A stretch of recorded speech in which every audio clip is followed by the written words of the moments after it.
Good evening. I'd like to call this October 2nd, 2018 school board meeting to order. Our mission is to provide an excellent, equitable education in a safe, supportive environment so all students will succeed and contribute to a diverse and changing society. This evening, the Pledge of Allegiance will be led by Mr. Bartels. So just a quick word here. When I got the agenda and I saw that I was leading the pledge on the second to the last meeting, I decided to go a little rogue.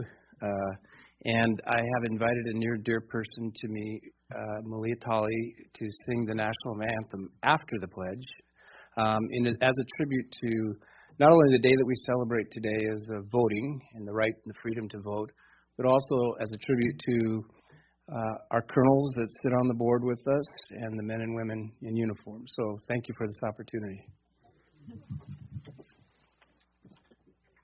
I pledge allegiance to the flag of the United States of America and to the republic for which it stands, one nation, under God, indivisible, with liberty and justice for all. Oh, say, can you see by the dawn's early light, once so proudly we hailed at the twilight's last gleaming, whose broad stripes and bright stars through the perilous fight o'er the ramparts we watched were so gallantly streaming, and the rockets regular, the bombs bursting in air, gave proof through the night that our flag was still there. Oh, say does that star-spangled banner yet wave o'er the land of the free and the home of the brave?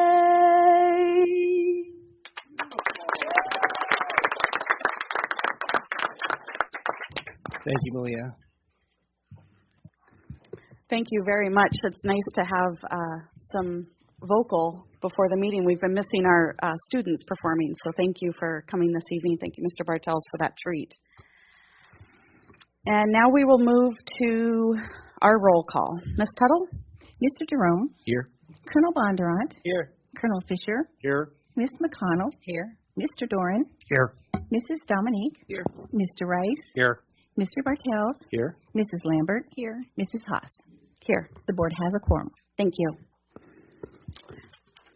Adoption of the agenda. Consent agenda items marked with an asterisk are considered routine items not requiring public discussion by the school board. Unless removed from the consent agenda, asterisk items will be automatically approved when the agenda is adopted. Questions concerning these items should be directed to the administration before the meeting. If the superintendent or a member of the public wishes to have an item removed from the consent agenda, the request must be made to a board member any time prior to the start of the meeting. The board member has the discretion to accept or deny the request. Only a board member may remove an item from the consent agenda. If an item is removed from the consent agenda, it shall be considered separately as the last item of new business. Asterisk items will then be adopted by one single motion. Move to adopt the agenda with consent items. Second. Ms. Tuttle, would you please call the vote? Colonel Bondurant? Yes. Colonel Fisher? Yes. Mr. Jerome? Yes. Ms. McConnell? Yes. Mr. Doran? Yes. Mrs. Dominique? Yes. Mr. Rice? Yes. Mr. Bartels? Yes. Mrs. Lambert? Yes. Mrs. Haas? Yes. Motion carried. Thank you. And Ms. Tuttle, would you please read the consent agenda? The board has accepted the award in the amount of $3,806,151 for the Title VI Part B Special Education Grant From the United States Department of Education through the Alaska Department of Education per Fiscal Note 2019-08. Accepted the award in the amount of $119,109 for the Title VI Part B, Section 619 Preschool Disabled Grant from the United States Department of Education through the Alaska Department of Education per Fiscal Note 2019-09. Accepted the award in the amount of $351,515 for the Carl D. Perkins Career and Technical Education Improvement Act of 2006 from the United States Department of Education through the Alaska Department of Education per Fiscal Note 2019-10. The Board has approved Lathrop High School's request for the Lathrop Library to raise funds to help with the cost of authors and fund other library programs. Approved North Pole Middle School's request to raise funds to send close-up program students and chaperones to Juneau February 10th to the 15th, 2019 to participate in the Junior Alaska Close-Up program at no cost to the district, and if Homeland Security issues travel warnings, students will not travel. They've also approved North Pole Middle School's request to raise funds to send close-up students and chaperones to Washington, D.C. and Williamsburg, Virginia, April 13th through the 20th, 2019, to participate in the close-up Capitol experience and visit historical sites at no cost to the district, and if Homeland Security issues travel warnings, students will not travel. They have approved Lathrop High School's request to raise funds to send world language students and chaperones to Spain and France, March 7th through the 15th, 2019, where students will build upon their foreign language skills and learn about ancient European art and history at no cost to the district, and if the State Department issues travel warnings, students will not travel. The Board has accepted the gift of 64 guitars and 4 amplifiers valued at $7,400 from Bryce and Jana Miller, executors of the estate of Vern Miller, for student use at Ann Ween, Arctic Light, Joy, and Ladd Elementary Schools, Randy Smith and North Pole Middle Schools, and North Pole High School. They've accepted the gift of $10,000 from the Fairbanks Chachaco Lions to Lathrop High School to support various school activities. Accepted the gift of $7,224.69 from the West Valley Boys Soccer Booster Club to West Valley High School to cover the expenses from the soccer team's 2017-18 season. Approved the minutes from the special meetings on May 14th, May 21st, and September 17th, and the work session on September 17th, 2018 as submitted. And they have approved the personnel action report for the period September 8th through the 21st, 2018. The Board has acknowledged the personnel information report for the period September 8th through the 21st, 2018, the budget adjustment report for the period September 1st through the 15th, 2018, the Board's reading file, the coming events, and meeting announcements. Thank you, Ms. Tuttle. Presentation on agenda items. Any person wishing to speak on an agenda item, action item, or report will have 3 minutes to testify when that item is before the school board for discussion. There is a limit of 1 hour total testimony per item. Public comments on non-agenda items. Public comments on non-agenda items are limited to 3 minutes per person for a maximum of 1 hour. People on the sign-up list will be called first. If there is time, people who did not sign up may address the school board. A person testifying must state their name and city of residence for the record. Any board members may ask questions for clarification. Although there is time at the end of each meeting for school board and superintendent comments, some concerns may not be able to be addressed immediately, as additional information may need to be gathered. Tonight we have a few people signed up, so we'll start with Deborah Tice.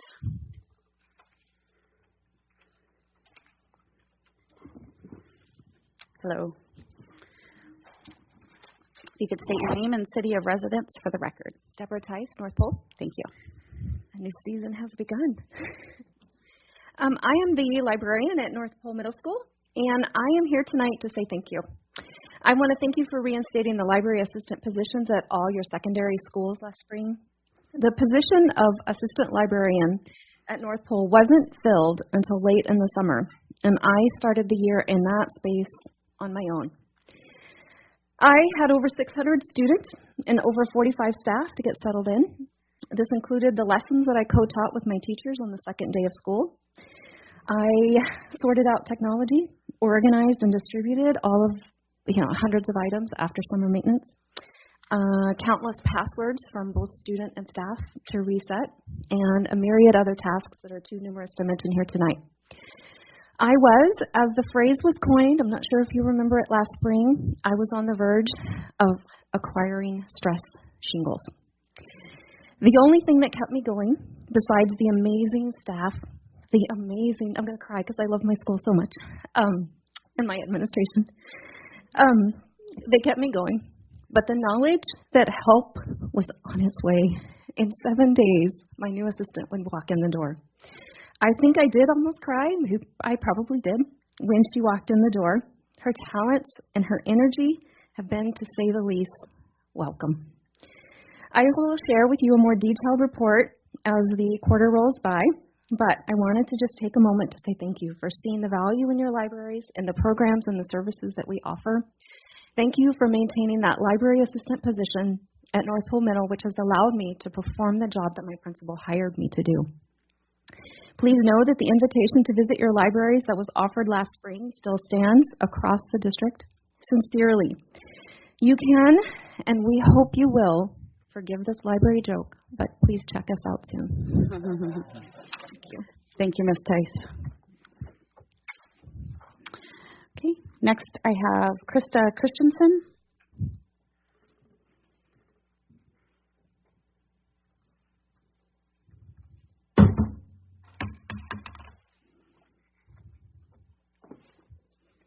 Krista Christensen, Fairbanks. I didn't prepare anything. It's been a busy day. I did vote.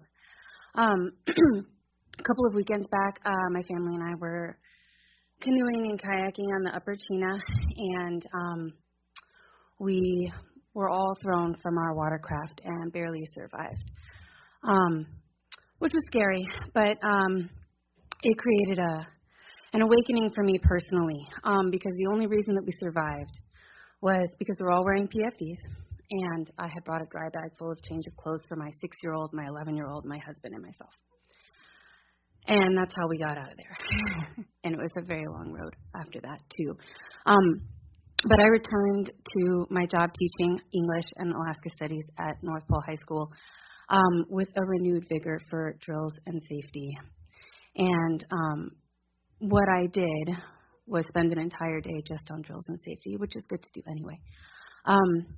But my students were so grateful for that information, and it's because they deserve to go home and hug the people they love if we have an emergency. And the people that they love at home deserve to hug them after an emergency. And if they're in my room when an emergency happens, I want to be able to ensure that's possible.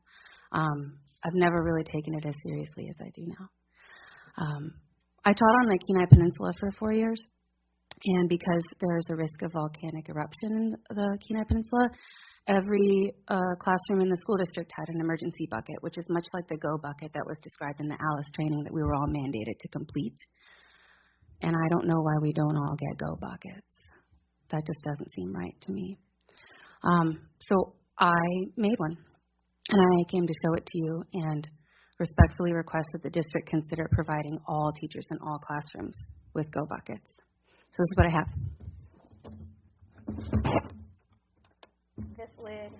This lid, I don't know, sorry, I can't talk like that, but this is one of the lids that's also a toilet seat, which was mentioned in the ALICE training. I have 30 emergency blankets, a first aid kit, a tarp in case I need to move somebody, and some bungee cords. Emergency blankets, heating pads in case somebody's in shock, and 30 push bars, and a 3-gallon thing of water in the classroom that I did not bring.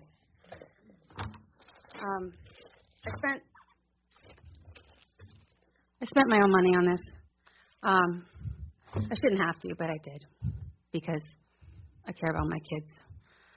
But I have 2 students at other schools in the district, and I don't know if their teachers are prepared to take care of them in an emergency. So I think we all deserve this, and that's just what I came to say. So thank you for listening. Thank you very much, Ms. Christensen, for your testimony, and I'm glad that your family safely made it back so you could come and bring this. I know that there have been classes that I've seen similar, but I would agree with you across the district. Looks like Mr. Rice has a question. Oh, okay. Actually, it'd be for Dr. Bork. When I was in elementary school, we used to have the brown shirts that came in and gave us safety classes where we'd have like half a day of, we'd made our own safety cans. Mhm. Is what we had. We That's had what our we did too. basically almost like that. Yeah. Do we still have that? When you say brown shirts, you mean the troopers? Yeah. Yeah. Sorry. I'm not that I'm aware of. No. Yeah. Thank you very much for coming down and for showing. Those blankets are great. Yeah, 'Cause they they're saved small. our lives. Yeah. Yeah, my children, because I always have those in heating pads. Right. So that's what my children were wrapped in after they were in that water. I would also say to everybody listening and to you that it's worthwhile to practice a fire drill at home with your family too. And where's your rally point? Thank you. Thank you very much. Okay. Next is Dan Hackett.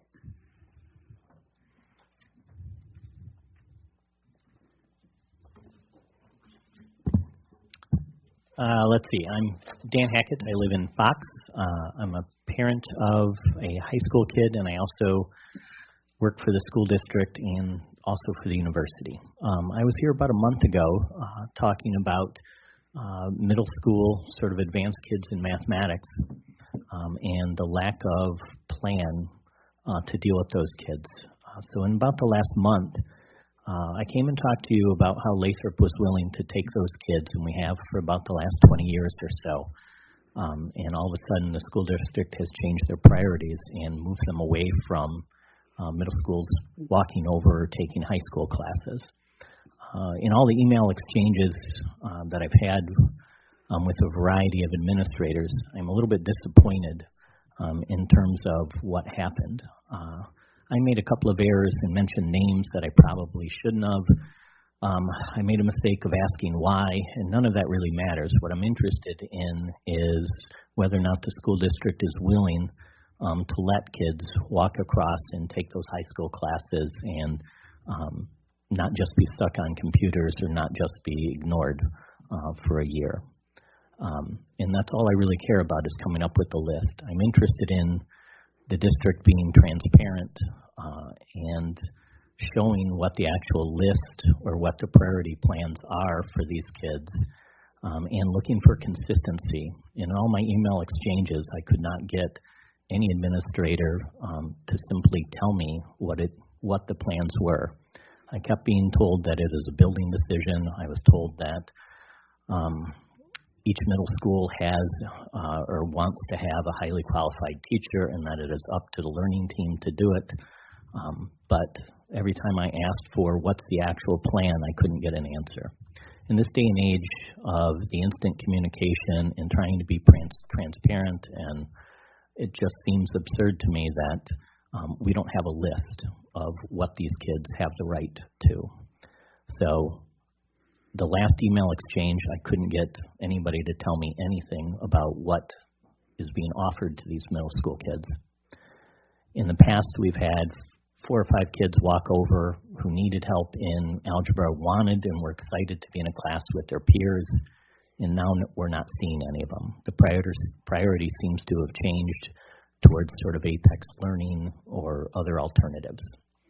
So with the administration failing, in my mind, failing with communications, I came up with my own list. So I'm going to give this to you, but it is intended for me to pass out, not as a teacher, but anytime I encounter outside of the school district, anytime I encounter a kid in the middle school or a parent who may be interested, I came up with my own list of what I thought the district should be using. And it includes basically advocating for apex learning, outside credit. It includes walking over, and I'm looking to try and be consistent. And I want you to take a look at this, and I'd like the district to shell these out to the counselors so that it's not just me doing it. We need to be consistent so that the parents know what their rights and options are. Okay? Thank you, Mr. Hackett. Real quick, before you, a couple years ago we had, I think Ms. Lambert had requested it, and we had gotten, if I'm remembering correctly, a layout of math options for students. It was a grid. Mm-hmm. Could that be sent again to the board for review? Mm-hmm. in light of Mr. Hackett's testimony? Yeah, chart of options. I mean, it lists all the options. Again, those decisions are made at the site level, but and it's on the curriculum website, and it's available multiple places. But yeah, I'll send it again. Okay. If you make it in terms of a site level, what you're looking at doing is it results in inconsistencies. One building might not be aware that you can walk over. One building might emphasize only one area. I'm of the belief that the parents should know what the total options are, and that the parents who know their children and the learning team can decide, but everybody needs to know what the actual choices are. I came up with my list of 7, which might not be complete. So your testimony period, so let me see if there's any questions. I understand that you have a list that you want to share, but I believe Ms. Dominique had a question.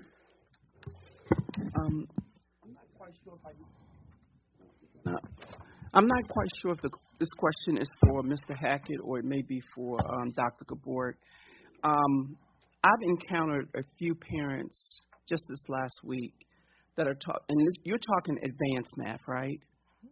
Yes, but I would argue that some of these choices, as we're moving towards more personalized learning, I think the parents need certain choices and not just be forced into one area. Because what I'm seeing from the parent that I know happened, that this incident spurred, was now their kid is stuck with Apex Learning, and their mom is very upset because the kid is not learning. It doesn't match their learning style, and they were not given an option by Teaching and Learning. They're basically told that they weren't allowed to come over. The parents that I've encountered are having problems with their kids with algebra. I don't know if that would fit into this type of a program because they're in our schools and they do have the highly qualified teachers at their schools, but the kids are not getting it. And they're getting ready to pay for tutors, and everybody can't afford tutors. So this parent had asked me if there was a way or was there a program in the school that their kids could go to, like after school or something, in order to help them with algebra, because I know my grandson had the same problem there for a while, but you know, we kind of got him help and he's moving along. But I know there's a lot of kids out there that are having problems in that arena of math. So is there a solution that we have for that? So again, if you could send me the name or the specific school, and then I could, get the principal to connect and talk about what supports there might be. Okay. If I can address that, Wendy, I mean, I can only speak to Lathrop, but Lathrop has the after-school math help, so you have that option. And most of the teachers in the math hallway that I know are available during lunch. So. But is that just for Lathrop? Well, yeah, because we're on a contract, so we're not required to do that. These are junior high kids I'm talking about. Well, okay, then I can't address that. Okay. I don't know what happens there. So I'll just send her the names then. Okay. Thank you, Mr. Hackett. Okay. Please take a look at the list. Okay. I don't have anyone else signed up. Would anyone else like to come forward? Okay, seeing none, public testimony is closed. Oh, I apologize. You came out of right field. I'm sorry. Dave Norum. I live at Yak Road. It was brought to my attention last year around this time that October 2nd celebrates National Custodial Appreciation Day. And I hadn't really thought of that before. And so this year we thought we'd take and try to do something about that. And so I sent out a little memo, put a little deal into our newsletter. And today, send out a little reminder. And I want to thank all of the people that showed their appreciation towards our custodians. I've got a number of pictures that came in all different ways, and so I was hoping to sort of show you guys what happened today, but I'll have to send that along because some of them I have to convert. But it all around the district, there were things happening, root beer floats, signs, announcements, big announcements over the intercom, goodie bags, homemade washcloths, jams, stones, signs, gift baskets, classes made posters. There were shout-outs. I mean, it was just awesome to see that many people take and participate and show our custodial staff their appreciation. And I'd like to also show my appreciation to our custodial staff for all the hard work they do day in and day out to make our place a great place to learn, work, and play. Thank you. Thank you, Mr. Norm. I agree.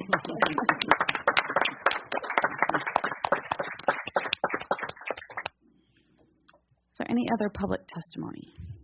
Okay, seeing none, public testimony is closed. We'll move to information and reports.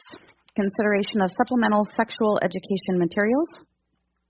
HB 156, effective October 26, 2016, requires that any guest speaker or materials used for sex education, human reproduction education, or human sexuality education be approved by the school board and available for parents to review. This is a notice of consideration of additional supplemental materials for approval at the October 16, 2018 regular meeting.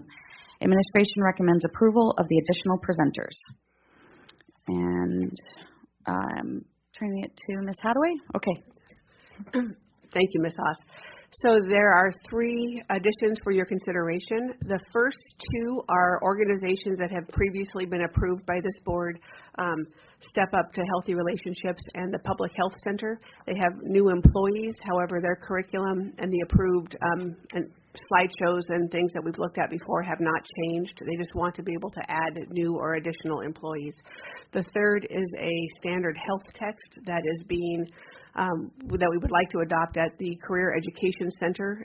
It has a lower readability level, but is a relatively sort of standard text without, there's sort of it will still probably require some supplemental from our other health, our adopted health text as well, just because it's not quite as detailed. Okay. Is there any public comment related to this report? Okay, seeing none, I go back to the board for questions or comments. Okay, seeing none. Thank you, Ms. Hadaway. We'll see you next time. Next is our proposed 2019-2020 academic school calendar. The administration will provide an overview of the 2 proposed 2019-20 academic school calendar drafts, along with a summary of public input and calendar guidelines. Just going to you, Dr. Gaborik. Thank you. So I'll start with my memo. So this is a report, and then we'll bring it back again as an action item at the next meeting. So this is a proposed calendar for the 2019-2020 school year after considering different inputs and even actually processing through some of the input from the Parent Engagement Committee around calendar. We forwarded 2 drafts for broad consideration by stakeholders. And the memo identifies some just things I want to highlight. There are some preferences that have come up over time, things we'd like to see in the calendar. So I listed some of those. Professional development being front-loaded in first semester. No professional development day at the end of the school year. That's a shift we've started to make. Veterans Day being a professional development day, so no school for students. Parent-teacher conferences. Teachers always prefer if those can occur on Halloween if it's not a Wednesday, so we were able to accommodate that. The early out training days, remember, for personalized learning, the intent was that they would continue this year and then we would remove those from the calendar, so those are removed. And then first semester ending before winter break.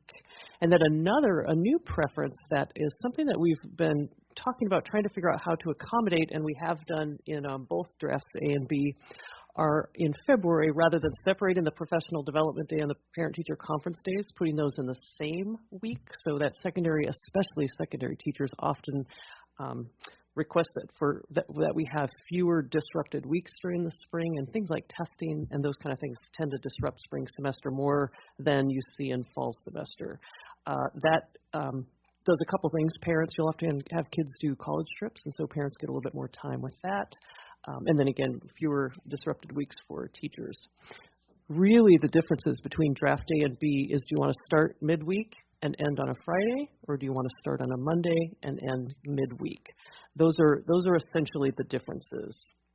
When we scroll down and we look at input, and so draft A is the midweek start, you'll get input on both sides of the coin, as we often do with calendars. A midweek start allows for kind of a soft start, and then you kind of have a break in the weekend, and people can make adjustments. It also allows for the last day of school on a Friday, so you have a full week there, and an earlier end date for the school year. Concerns are, the typical concerns you hear: low attendance on the first 2 days because people will just skip those first 2 days and then start after the weekend. And then you hear the other side of the coin in terms of Thursday is not enough time to establish routines for kids. Draft B, basically just flip it. There are some of the support themes around Draft B, which is the one that we're recommending, and I'll explain that why in a minute. But Draft B a little bit later, start date in August, so a couple more days in summer. You get a full first week of school for people that want that full first week to establish routines. Concerns, again, full start can be difficult for some kids as opposed to a couple days start. And then when you have then the 2 days at the end of the school year, the potential for low attendance shifts to the end of the year rather than the beginning of the year. We have attachments on all of these, and one attachment that I want to bring your attention to, if I can find it here, and you have the draft calendars, is the community feedback. And so you can see the graph that we have there.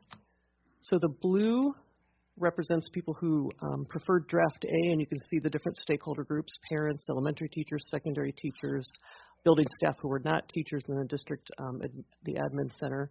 And then the red are those who preferred draft A, and for the most part, with the exception of district admin staff, the preference was for draft B. The red is draft B, correct?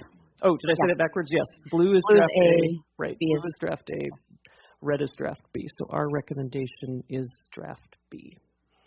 And then you also attached, you have those two separate drafts. So. Okay. Thank you.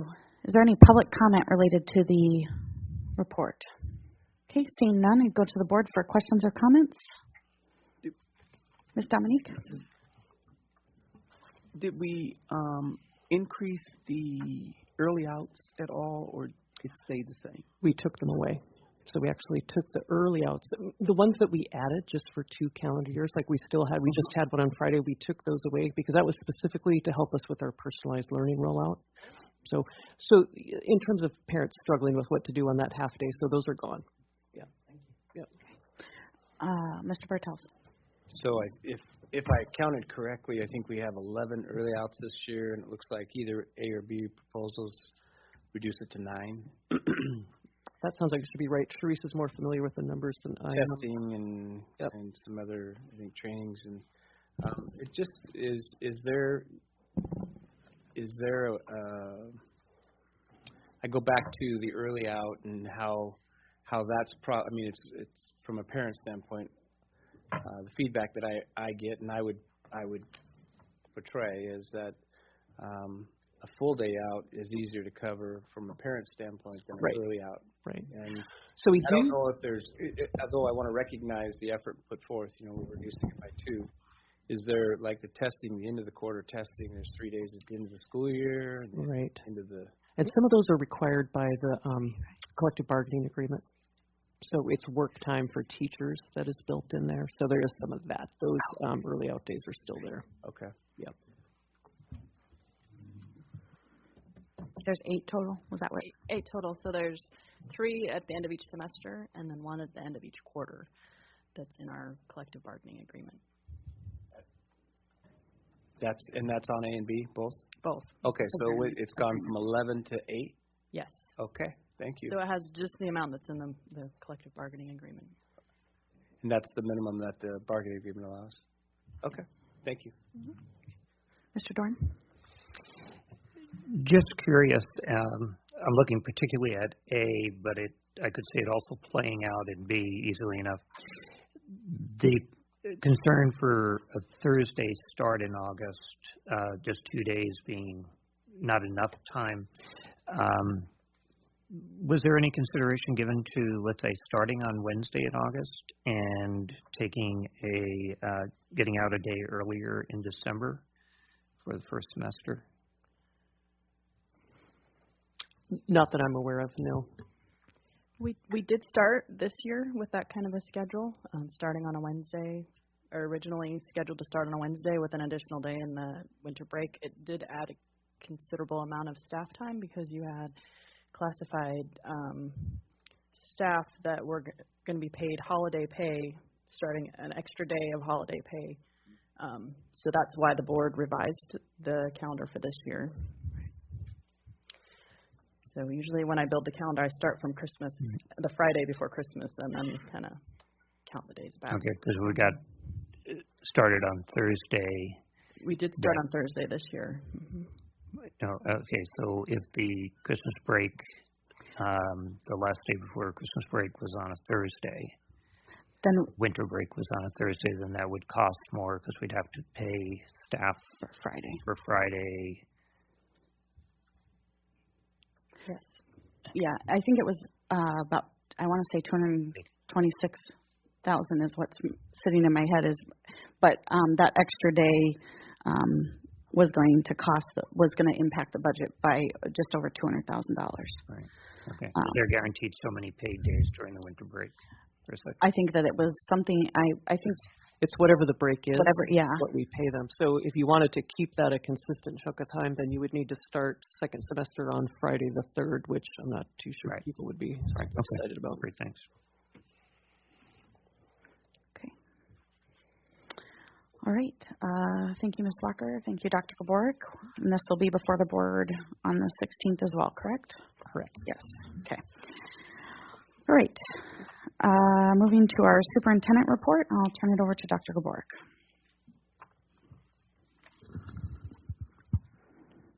Thank you. So I sent the board our press release and actually did an interview today. So I just wanted to announce again, we're super proud to have been accepted into the Digital Promise League of Innovative Schools. So again, one of 12 school districts across the country invited to be part of that this year. So it really is an honor, and I believe the work we're doing around equity and personalized learning is absolutely part of the reason we were selected, and also, just being a forward-thinking district. And it was a pretty rigorous application process. It was 3 stages. One, which ended up a personal interview with me over the summer by other superintendents in the country. So what I'm very excited about is the networking possibilities. And when I look, if you go on their website and you look at some of the work school districts and educators and students are engaged in, one of the things that excites me the most are the challenge projects. And so it's teachers, if they're interested, kids, if they're interested, identifying a challenge in their community and coming up with solutions to address those challenges. And you just have the whole gamut of what that might look like. It could be climate issues, it could be, social issues, and then sharing with each other about how they're working on those things. So anyway, it's just lots of great possibilities there. So I'm very excited about that. We're evolving Coffee with Karen this year.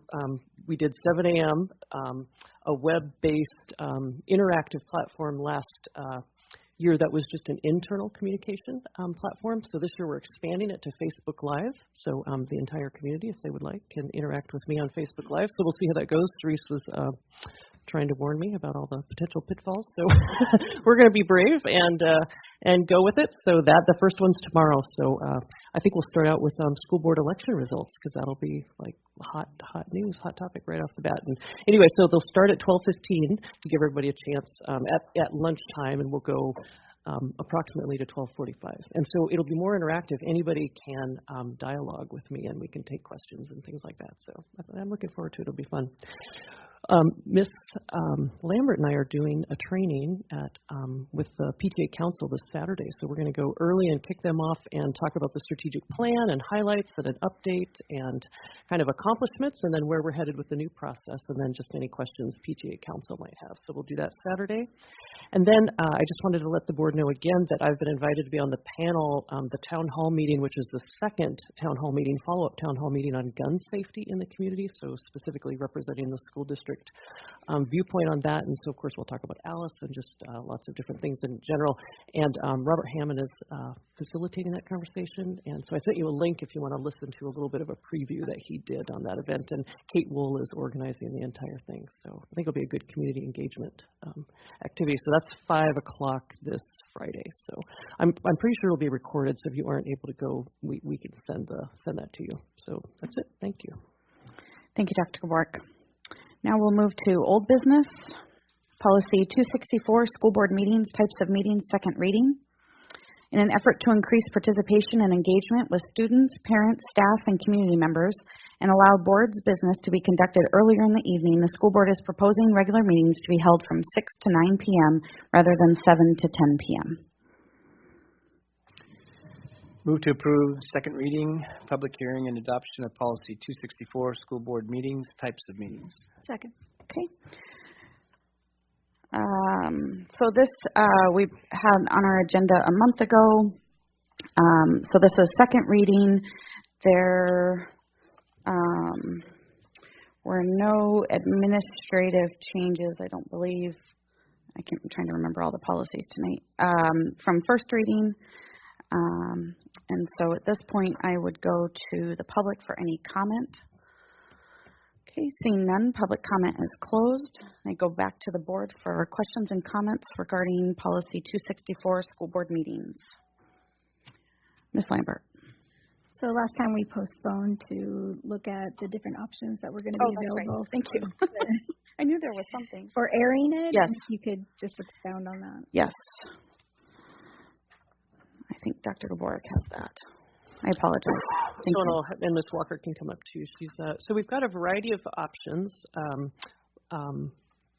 We have, so if you're not familiar with how radio has evolved, we've got traditional broadcast options and then multiple other radio options on KUAC. So we have the KUAC channel that we're used to. We have KUAC 3. We have different combinations of that.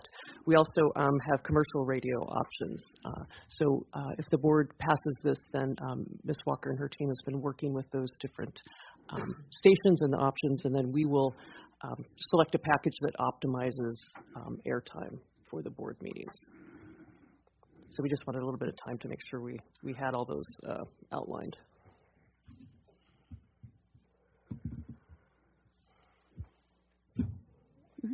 So would they be, in all of those options that are available, we can start airing it to the public at 6?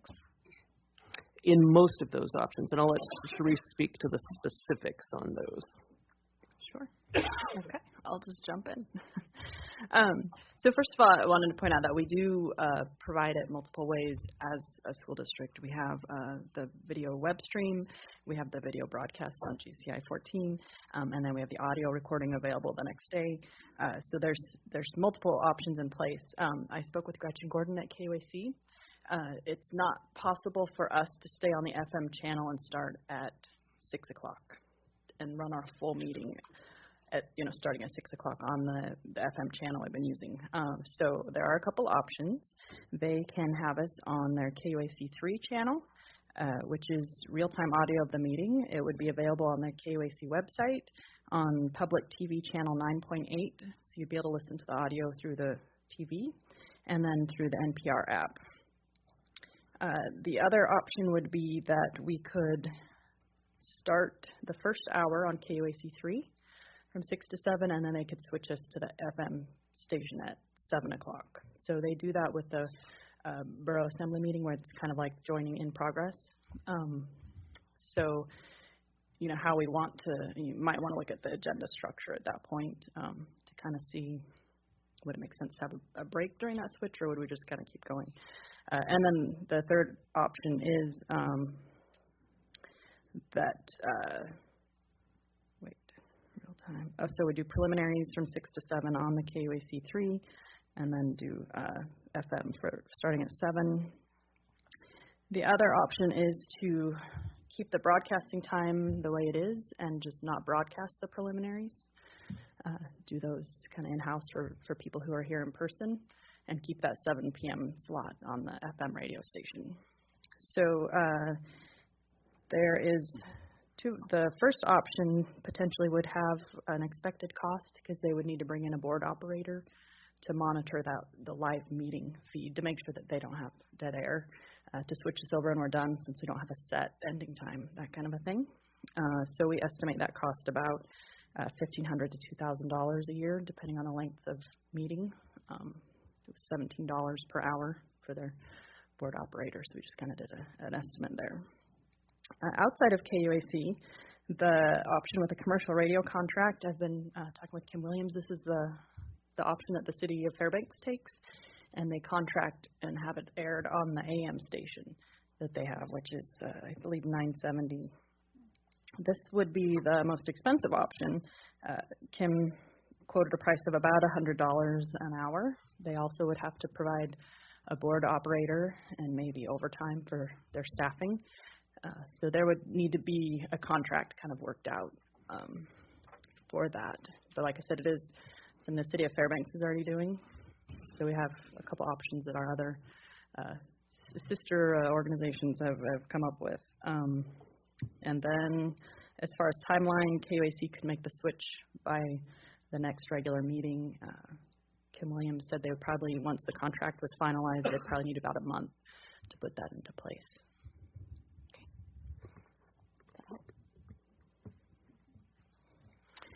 For clarification, if the board were to choose,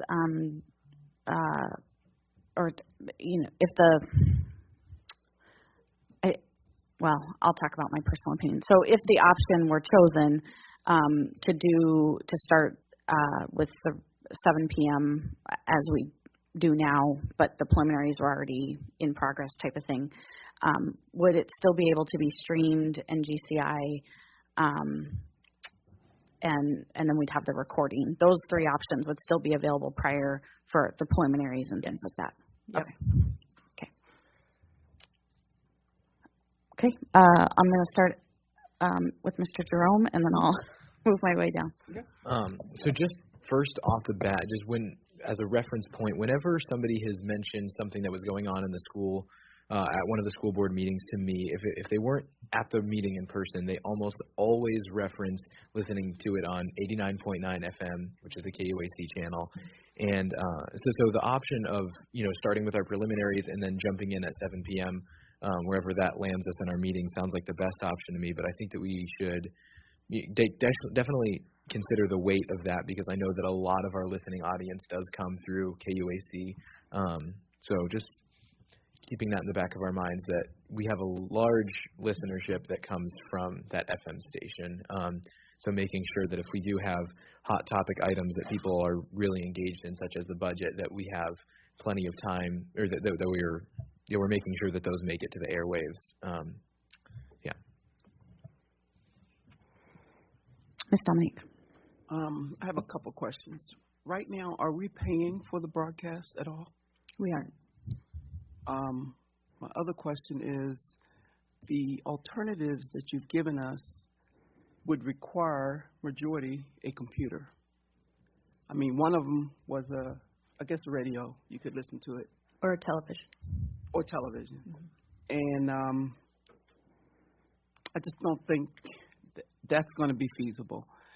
And I also think, I haven't heard anything about it, but I had spoken last time about possibly limiting, when we talk about different issues or whatever, the board be limited to 5 minutes. And I know that's not something for you, Charisse, but... So after the new board is seated, the beginning of December, there's actually a work session scheduled on board norms, so that the board could establish those kind of meeting rules for themselves, should they feel it was appropriate. Okay. So if I wanted to leave it as it is right now, do I do an amendment now, or do we wait until everybody's finished speaking? If you want us to continue meeting from 7 p.m. to 10 p.m., mm-hmm. you would just vote down the motion. Okay. Yeah. Do you have? No. Okay. Ms. Lambert? So just a clarification, if we moved it to 6, we could, with minimum amount of cost, we could do 6 to 7 on the AM station. KUAC doesn't have an actual AM broadcasting station, but we could do it on their KUAC 3 stream, which would be available on mobile device, television, audio on television, and their website from that 6 to 7. And then they could switch us to the FM station starting at 7 in progress. So that might be something we would want to manage, as far as if you'd want to take a break or, as far as knowing that, being cognizant of that switch. And KUAC said that it wouldn't generate enough of a board operator cost that they would need to pass that on. They said they could absorb that. And that's what the assembly does. Mm-hmm.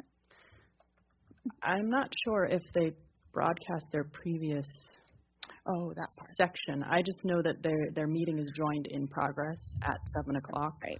They do all of that non-agenda public testimony, and that's why they're so strict about the meeting has to end and then start the business at 7. Okay, and then even if we started at 6, we're still streaming on our website. Yep. And everything else. Nothing else would change. We can turn that on whenever we want to. Okay, thank you. Mr. Dorn? Okay, so a couple of clarifications. KUAC 3 is not broadcast on the radio. Is that correct? It is not broadcast in a traditional. Yeah. Right. So I can't dial it on the radio. Exactly. You would need a mobile device Right. or a digital television. Right. Okay. Thank you. And Dr. Bork, you were mentioning that you're looking at these options and then you'll make a decision type of thing. Where are we with that? Because that, in a sense, that was part of where we were last time, that we didn't know what, we have a little more information on what the options are. Is it just best not to make a decision until such time as we know whether we're switching the meeting time? Or? Well, I think if we know we're going to switch, then I think we need to look at the agenda and look at the most cost-effective way of getting at that. And I think again, having experienced the borough meetings, when I go over there, a lot of the preliminaries are handled prior to, and the actual business of the board begins at 7. And that's it's a hard. If you've been over there, you have to take a break, and then they do the hard start, which I think is, to me, that feels like a very doable option. The commercial radio contract, again, I don't know that we need to incur that cost. It's there if we want traditional radio broadcast for the entire time. I don't know that that's necessary for the preliminaries. So. Okay. And so when you mention the most cost effective is either to stay with the current time and KUAC coverage on FM, or if the meeting time was changed to 6 o'clock, to have no coverage for the first hour and pick up coverage. We'll start with KUAC 3. We could do. But that's not the most cost effective. They wouldn't charge us for that, she said. There are 2 options that don't have any cost, and one of them would be to run the preliminaries on KUAC 3 and then have us start at 7 o'clock. Okay, when the question was asked, you said that it was $1,500 to $2,000 a year. That would entail that cost because they would have to have someone to do the switchover. That would be, the first option would be if our full meeting ran on KUAC 3, they would need somebody to monitor that public meeting for that full time. Option 2, it's just an hour that somebody would need to watch that, and so they felt like they could do that without passing cost on to us. Okay, I'm confused. I'm sorry if I'm thick. If we go on KUAC 3 and stay on KUAC 3 for the full meeting, right? They need someone to be monitoring that as a live meeting, so that if there's recesses, if there's breaks, if there's dead air, they can step in and they do things. They don't want dead air, and make sure it starts and ends at the that's time. All right. Okay, that's where I misunderstood. Yeah. So it wasn't the switch from KUAC 3 to KUAC FM. No, it's just the full monitoring of the full evening meeting, to have someone there 3 or 4 or 5 hours, running the board for that time. Okay, and so if I wanted to listen to the whole meeting, I would start on KUAC 3, and then I would have to switch over to another medium for the business. If you wanted to listen to it on the radio, if you were listening to it on your mobile device or on the website, I could just switch to KUAC 1 or whatever it's called. I'm really not sure. 6 or something. I don't know. Whatever. Like okay. Thank you. I'm sorry for my confusion on that one. Mr. Bartels. So just as a reference point, if we were under this plan right now, we wouldn't quite be at 7 o'clock. But tonight I think is an unusual meeting. It's almost 8 o'clock. But roll it back. Oh, right. Sorry. Easy math. So I personally am in support of this simply because I think that it fits within people's lifestyles a little bit nicer, and I think it gets people more engaged or gives them the opportunity to be more engaged. not only present here, but maybe it fits their time at home and whatnot. I'm not in favor of any type of incurred costs, though. So, however that had to function without additional fees or costs, I think that's something that we need to be cognizant of and not add to this new lifestyle, if you will. Thank you, Mr. Pertels. I'm still, I don't see any other comments. I'm still in favor of this item based on the feedback we received.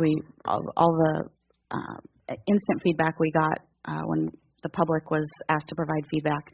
I believe all but one of our maybe 30 responses were in support, for the main reason being that folks would want to be able to hear what's going on at an earlier time.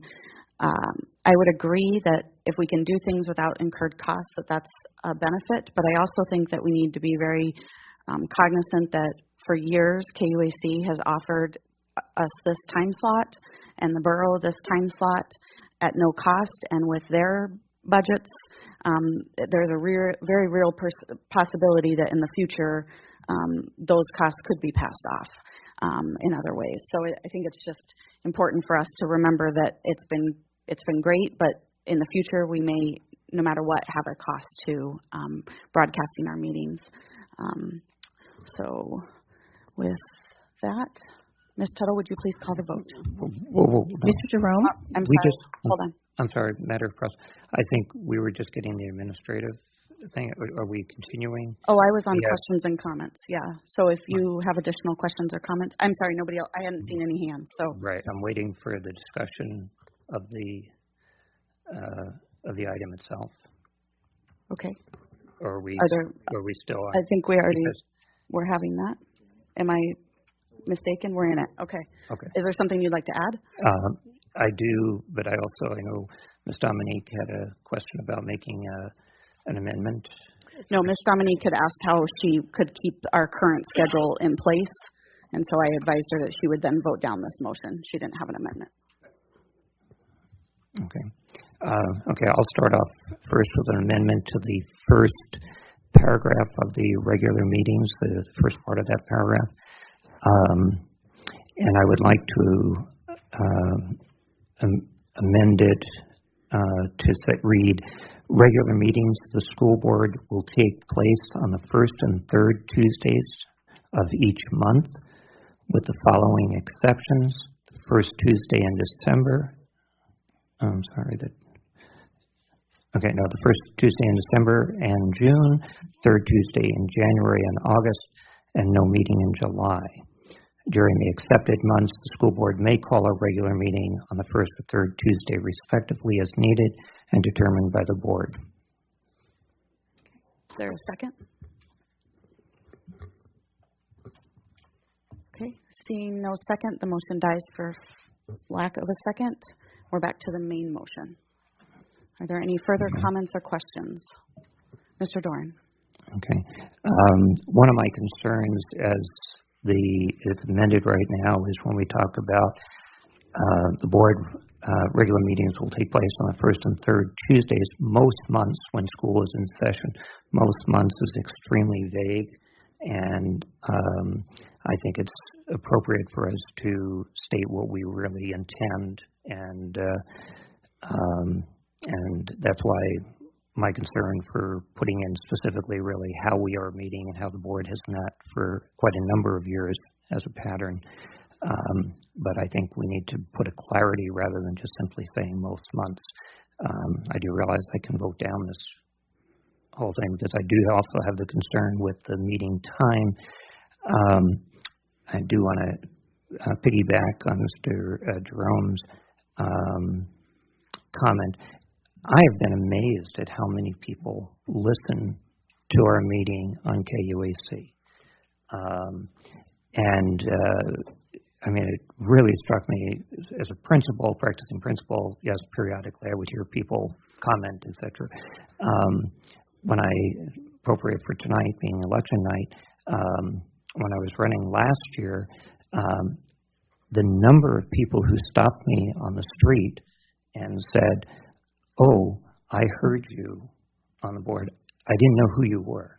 They had never seen me initially, but they had heard comments, which I would say many of which came in public comment because that's where I was. And so that being a very important part that people hear. But since then,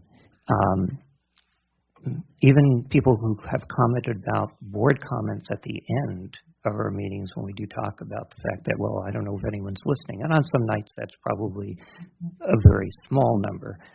But most nights, people are listening to the end. And I do have a concern about switching from KUSA FM to something else and then something else, because I think we have a consistency of people listening, people hearing student performances, hearing public comment. I think that's very, very important to them, as well as our discussions. And I think that even if we kept the first paragraph as it is, I would propose an amendment to the last line that would strike the additions and leave the meeting at 7 p.m. and with a adjournment by 10 unless otherwise suspended. Is that a I make that amendment. Okay. Is there a second? I'll second. Okay. I think you've already spoken to the reasons behind that. Ms. Tuttle, you're good? Okay. Ms. Tuttle, would you please call the vote on the amendment to change the meeting time from starting, it would revert. I don't think we can. We can't make that amendment. Yeah, you just have to vote it down. That feels funny. Yeah. Okay. You have two major changes in the. No, so if you want the meetings to continue from 7 to 10, then you would vote down this motion, not amend. Oh, okay. You can amend the time because that's part. There's more than that changed in the policy. Right. So he could move to amend just the time part and leave the rest. Oh, okay. I see what you're saying. Yeah. Okay. All right, Ms. Tuttle, could you please call the vote on amending the time from 6 back to 7 and 9 to 10? Colonel Bondurant? No. Colonel Fisher? No. Mr. Jerome? No. Mr. Rice? No. Mr. Bartels? No. Mrs. Lambert? No. Ms. McConnell? No. Mr. Doran? Yes. Mrs. Dominique? Yes. Mrs. Haas? No. Amendment failed. Okay. So we're back to the regular or the main motion, and Ms. Lambert has a comment. So I'm in favor of this motion. I understand what Mr. Doran was trying to do, being a little bit more specific, but I mean, I think if we just keep our regular course, it's consistent with what, the Tuesdays and the first and third Tuesdays of each month are pretty consistent with our district and the way we meet. So I think with that, it doesn't necessarily have to be in writing, but I'm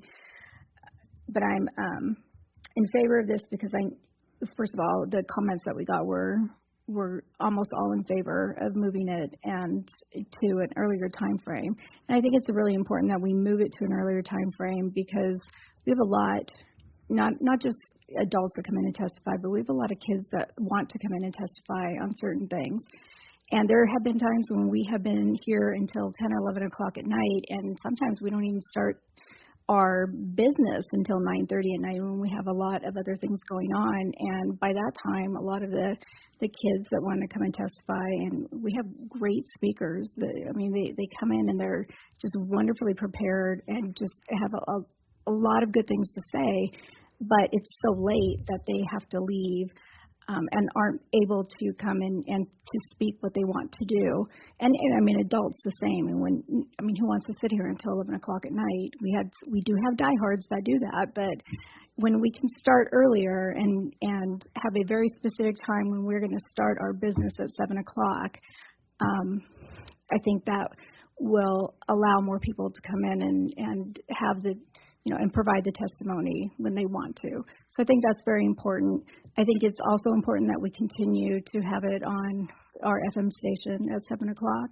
So we need to be very, we're going to have to look at our agenda and how we organize our preliminaries to make sure that those preliminaries are from 6 to 7, maybe a 5-minute break before we start, but we'll have to make sure that we are very concise between 6 and 7, and that we actually stop what we're doing and start the regular meeting at 7 o'clock. And it's similar to what the assembly does. So, but I'm in favor of this. Thank you, Ms. Lambert. Ms. McConnell.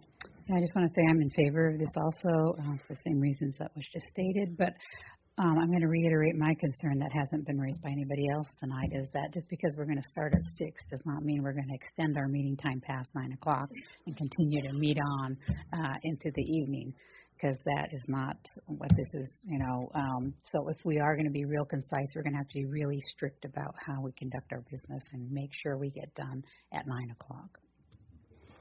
Thank you, Ms. McConnell. I also wanted to add, as a reminder to board members, that we approve our meeting schedule so that the public is notified in advance for the full calendar year or full school year what our meeting schedule is.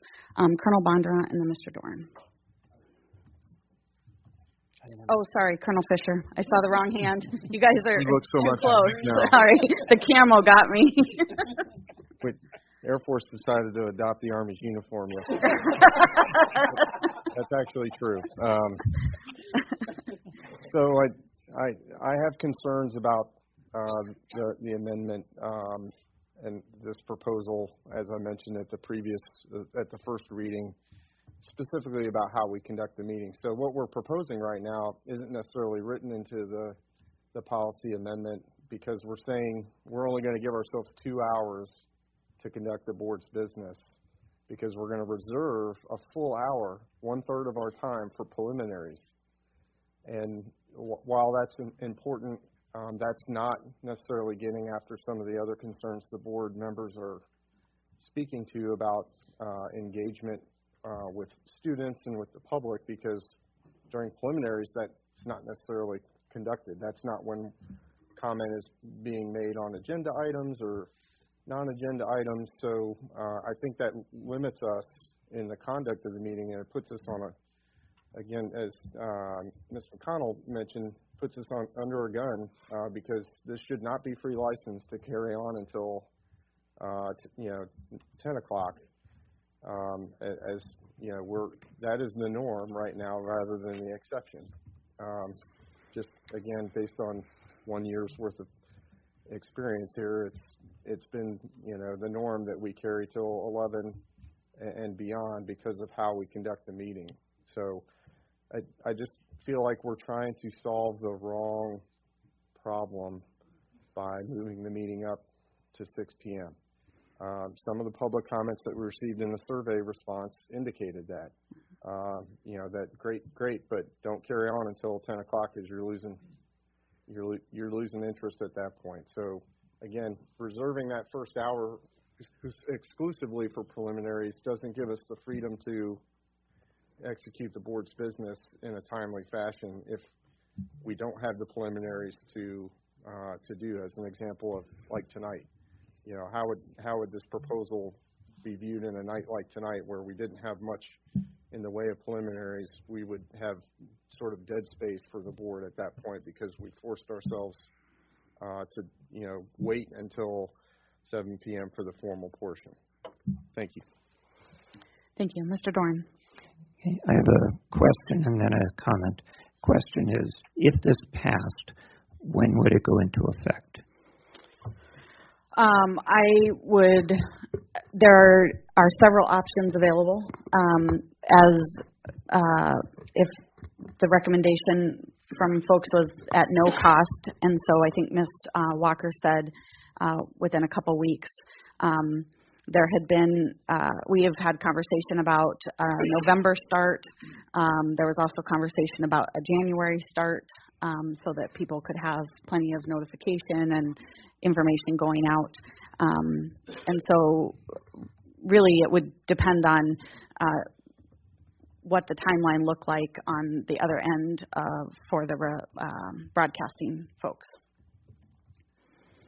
So we do not know when it will go into effect. I think that the administration and the board president can make that. And the board can make that. If the board wants to say we want this to start at the next meeting, I would caution the board from saying that, because it does take a little bit of time to get something rolled out. And so I would not suggest that. But if folks have it, if people have a specific time frame that they are looking at, otherwise the administration I think is aligned to make the best, just select the best option and then work through the agenda piece, and then it would be able to be rolled out. My recommendation would be January. Okay. Thank you for the recommendation, but we don't know at this point. Well, it would. You're recommending, okay, the January one. So just like agendas are set currently by the board president, I would leave it to the board president to align that and get that rolled out with the administration. Okay, thank you. Okay, my comments are, and I'm going to hitchhike again on the colonel's comment. I'm not sure what problem we're solving. I read all the comments that were sent to us during the short time that the survey was out.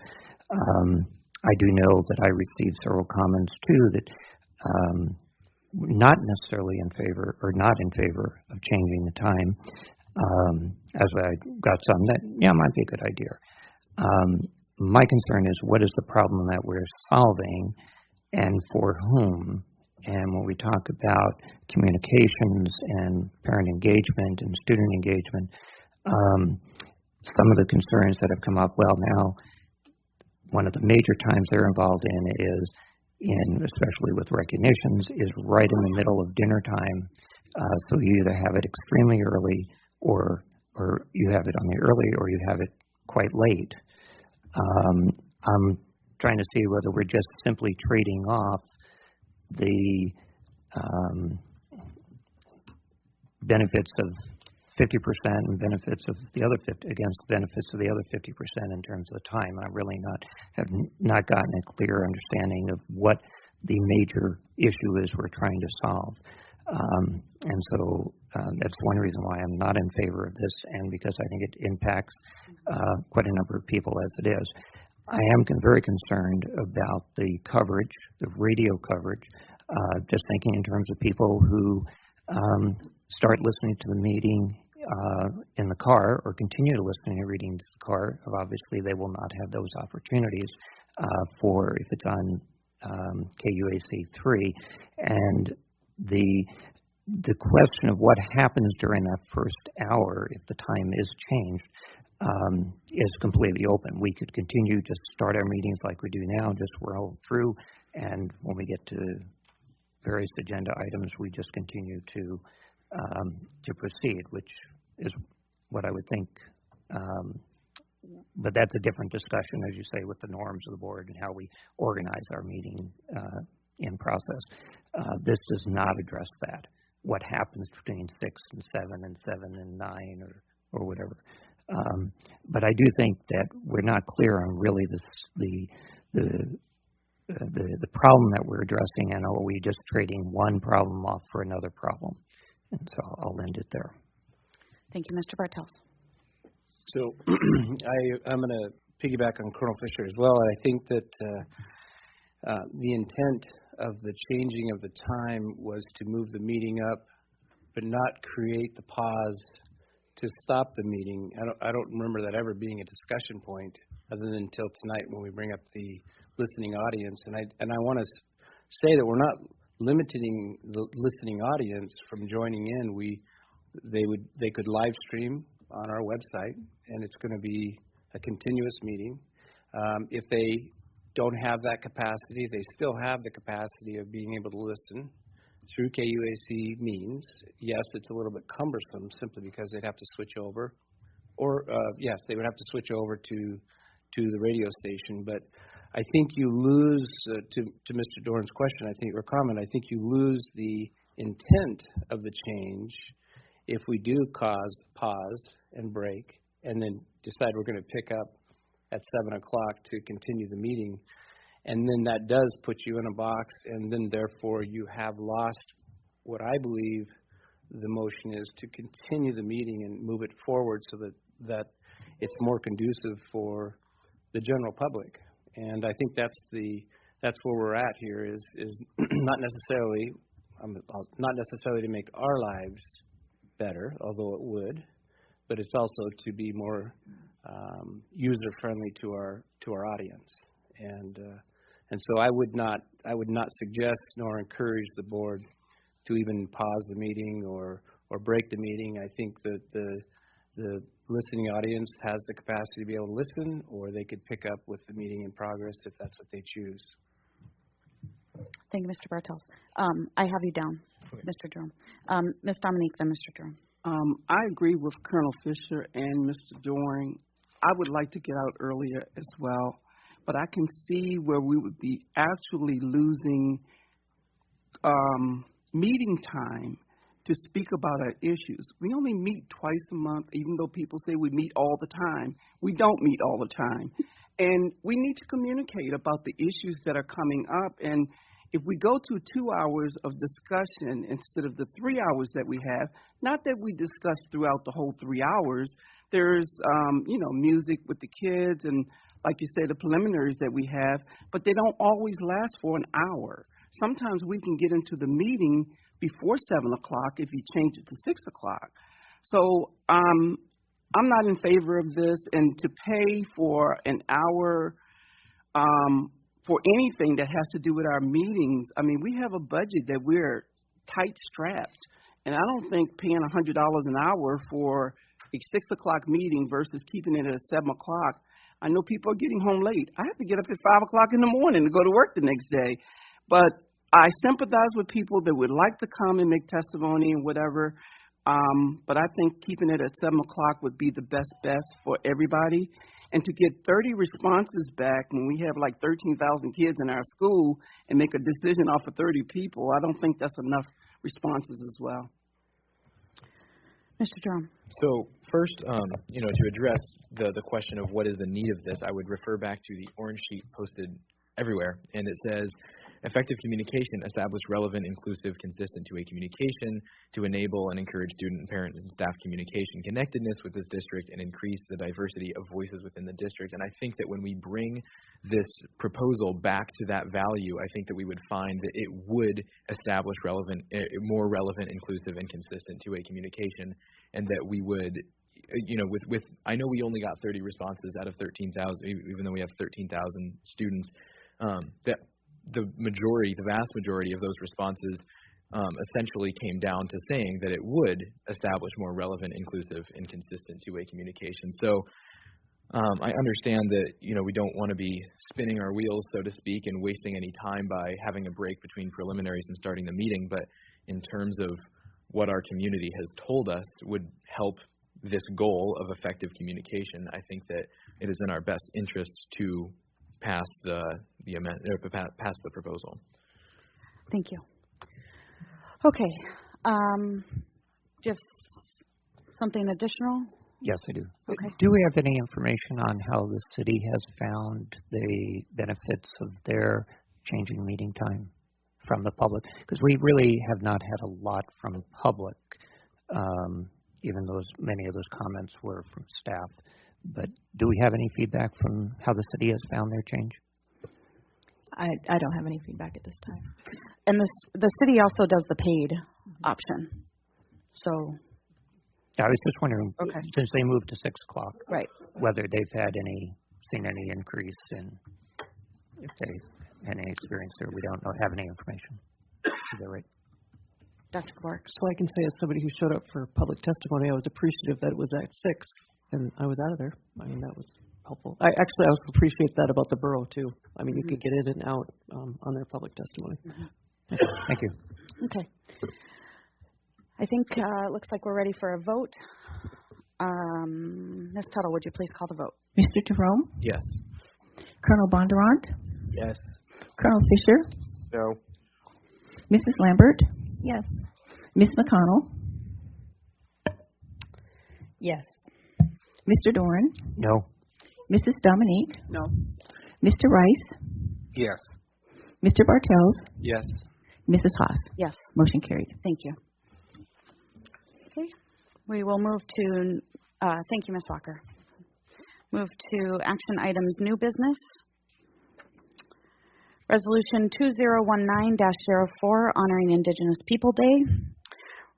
Resolution 2019-04 honors Indigenous Peoples Day by proclaiming the second Monday in October, October 8th, 2018, as Indigenous Peoples Day and encourages schools and teachers to honor it with cultural activities and celebrations throughout the district. I can read it if somebody will just make a motion. I move to approve Resolution 2019-04 honoring Indigenous Peoples Day, and I would be honored to read it also. Okay. Second. Thank you, Ms. McConnell.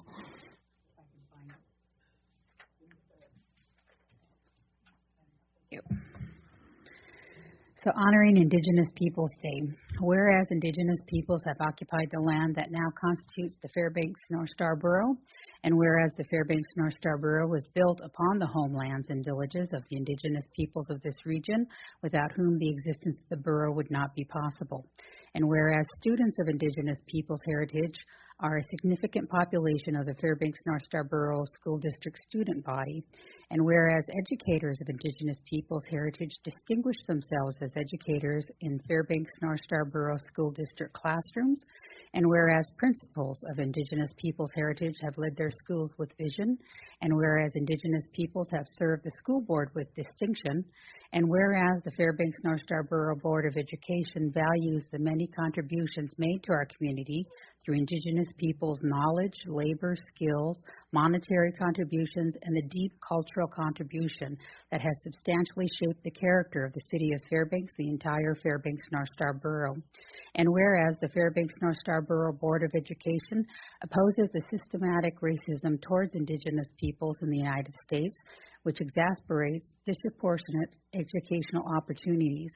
And whereas the Fairbanks North Star Borough Board of Education promotes the closing of any achievement and equity gaps for Indigenous peoples through policies and practices reflecting the experiences of Indigenous peoples, ensuring greater access and opportunity, and honoring our region's Indigenous roots, history, and contributions. And whereas Indigenous Peoples Day was first proposed in 1977 by a delegation of Native nations to the United Nations-sponsored International Conference on Discrimination Against Indigenous Populations in the Americas. And whereas in 2011, the affiliated tribes of Northwest Indians, representing 59 tribes from Washington, Oregon, Idaho, Northern California, Western Montana, and some Alaskan tribes, passed Resolution 11-57 to support to change Columbus Day, the second Monday of October, to Indigenous Peoples Day. Now, therefore, it be resolved, the Fairbanks North Star Borough Board of Education proclaims the second Monday in October as Indigenous Peoples Day and encourages schools and teachers to honor it with performances, readings, guest speakers, displays, lessons, lectures, and cultural celebrations. Assistance with resources available through the Alaska Native Education Program. Thank you, Ms. McConnell. Is there any public testimony on the resolution? Okay, seeing none, I go back to the board for any questions or comments. Okay, seeing none, Ms. Tuttle, would you please call the vote? Mr. Jerome? Yes. Colonel Bondurant? Yes. Colonel Fisher? Yes. Mrs. Dominique? Yes. Mr. Rice? Yes. Mr. Bartels? Yes. Mrs. Lambert? Yes. Ms. McConnell? A definite yes. Mr. Doran? Yes. Mrs. Haas? Yes. Motion carried. Thank you. Resolution 2019-05, recognizing International Day of the Girl Child. Resolution 2019-05, recognizing International Day of the Girl Child, is before the board for action. The International Day of the Girl Child on October 11, 2018, is meant to bring awareness to the struggle many students, especially girls, experience in their quest to receive an education throughout the United States and other nations. Second. We didn't have to move yet. Mr. Bartels. Approve Resolution 2019-05, recognizing International Day of the Girl Child. I'll read it. You want to say something? Since I spoke first. You got to second it first. Second. You okay with her reading it? Is that okay? Yeah, I just wanted to, I believe it was former board member Mr. O'Brien who brought this before us about 3 years ago. It was. If I'm not mistaken. And Miss LaPlante's daughter came and spoke That's about right. it. So Yes. just wanted to make recognition of that. Yes. Miss Dominique. Okay, Resolution 2019-05, recognizing International Day of the Girl Child. Whereas awareness needs to be brought to the importance of education of all children, And whereas dedicating a day for the celebration of our education will give an opportunity for discussion on the subject of children's, mainly girls, lack of education in other places and nations. And whereas the International Day of the Girl Child is meant to bring awareness to the struggle many girls experience in their quest to receive an education. And whereas by dedicating October the 11th to the Day of the Girl Child, the Fairbanks North Star Borough School District will join the worldwide movement to support education for all children. And whereas the school district promotes the success of all students and understands the value of having educated advocates to help solve global problems, and whereas by appreciating and understanding how lucky they are to receive their education, students are encouraged to push themselves to their full potential. And whereas by promoting education improvement in other places, we increase the number of teachers, professors, and tutors who can provide the next generation with fulfilling education. Now, therefore, be it resolved, the Fairbanks North Star Borough of Education Board of Education proclaims the 11th of October as the International Day of the Girl Child and encourages schools and teachers to promote the importance of a quality education and to encourage students to fully embrace the opportunities granted them through a free public education. Thank you, Ms. Dominique. Is there any public testimony on this item? Okay, seeing none, I go back to the board for any questions or comments. Seeing none, Ms. Tuttle, would you please call the vote? Colonel Fisher? Yes. Mr. Jerome? Yes. Colonel Bondurant? Yes. Mr. Doran? Yes. Mrs. Dominique? Yes. Mr. Rice? Yes. Mr. Bartels? Yes. Mrs. Lambert? Yes. Ms. McConnell? Yes. Mrs. Haas? Yes. Motion carried. Thank you. Our next item is rescind policy 277, School Board Operating Procedures, Board of Appeals, first reading. Policy 277 and Policy 277.1 address the school board's role as a board of appeals. The board's role as a board of appeals is included in Policy 221, composition of the board, school board powers and duties. Policy 221 requires the board to act as a court of appeals for staff members, students, and its fair implementation. The board's role as a court of appeals for staff members is already covered by existing policies. Policy 616.2 through 616.4 covers the board's role as a court of appeals for teachers. Policy 621.6, classified employment, discipline, or termination of employment covers the board's role as a court of appeals for classified employees. Policy 636.2, due process provisions regarding administrators, dismissal or non-retention of board administrator covers the board's role as a court of appeal for administrators. The board's role as a court of appeals for students is covered by policies 1054 and 1054.1, student due process. The administration recommends rescinding policies 277 and 277.1. Legal counsel has reviewed and proposed rescission of policy 277 and 277.1 and is satisfied the proposed changes are not legally prohibited. Is there a motion? Move to approve first reading, public hearing, and advancement to second reading to rescind policy 277, School Board Operating Procedures, Board of Appeals. Okay, and I'm going to turn it over to Mr. Campion for information. There's also a handout on everyone's dais that they can refer to as well. Good evening. Again, I'm Clint Campion here to outline what I wrote in the additional board note. This process to consider the rescission of 277 and 277.1 was initiated by our office after we became more acutely aware of what we classify or characterize as an unfettered right to appeal matters, all school matters, to the board as a court of appeal. Board policy 221 already has been discussed, but it outlines that the board shall serve as a court of appeal for only matters involving staff or students. Policy 277 goes much further than that and requires the board to serve as a court of appeal for all school matters. That right is not found in statute. It goes beyond any statutory requirement. If policy 277 and policy 277.1 are rescinded, remaining board policies, as well as their associated statutory references to administrative regulations, and the collective bargaining agreements will provide adequate guidance for the procedures that would apply to any appeals that the board would take as a court of appeal. Specifically, any teacher dismissal or non-retention is covered by current Alaska statute, and there is a reference to that statute in policy 6.16.2 and 616.3. They also are references to the administrative regulations with the same numbers. There, frankly, is a conflict right now in the procedures that are outlined in 277 and 277.1 versus the other policies.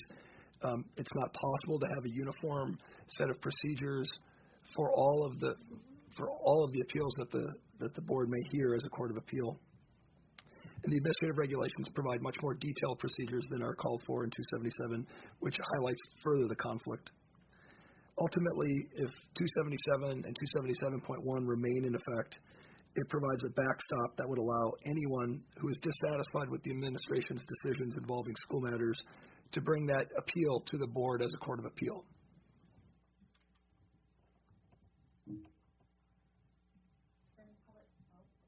Is there any public comment on this item? Okay, seeing none, I'd go to the board for questions or comments. Mr. Doran. Okay, I want to start out by saying I appreciate the opportunity to meet with Mrs. Haas, Dr. Gaborik, and Mr. Campion yesterday regarding some serious questions I have had about these two policies before us, 277 and 277.1. My concern arises about that this is the only place really with clarity that the procedures are addressed in terms of appeals to the board. And I was very, very concerned with the idea that we would have appeal, but we don't really say what that process is. So absent a process leads to confusion in the way I looked at it. Following our conversation last evening, and I appreciate the lengthy legal memo this evening, which we received just before the meeting. So I'll be honest, I am processing it. I have some questions regarding it. I do agree that getting some background on this and conversation and going over this in this memo tonight, there needs to be a change in what we have down here, and I still think that there's some major gap here in addressing in the Chapter 2 section what is that approach regarding our judicial responsibilities as noted in policy 221. That is a very clear statement that it's staff members, students, and it does not say that there are other areas to come before the board. 277 is a direct reference correlation to that 221. But reading 277, there's lack of clarity. And so I think that does need to be addressed. I'm not sure that rescinding it completely is, actually I disagree that rescinding it is the appropriate way to do it. The references in the other policy sections are oblique references, or I shouldn't say oblique, they're direct references to Alaska statutes, so somebody would need to go to that. There are references to the negotiated agreements, someone would need to go to those, but those are negotiables. And yes, there's a comment here that from Mr. Campion that the negotiated agreements do come back to the board. And if there was a process in that negotiated agreement for an appeal to the board that we didn't like, we could turn down the agreement. At that point, unless it's very clear that we are part of that conversation in formulating that agreement, that could become problematic at that point to say, well, this is tying the board into a specific procedure. So I think that there is a place in board policy to really address what should be the understood procedure for an appeal to the board within the areas of staff and students, which are the areas delineated in 221, but that we do need to make a change. I think we're premature in making that change now. So let me pause there in case others want to comment. Are there other questions or comments from board members?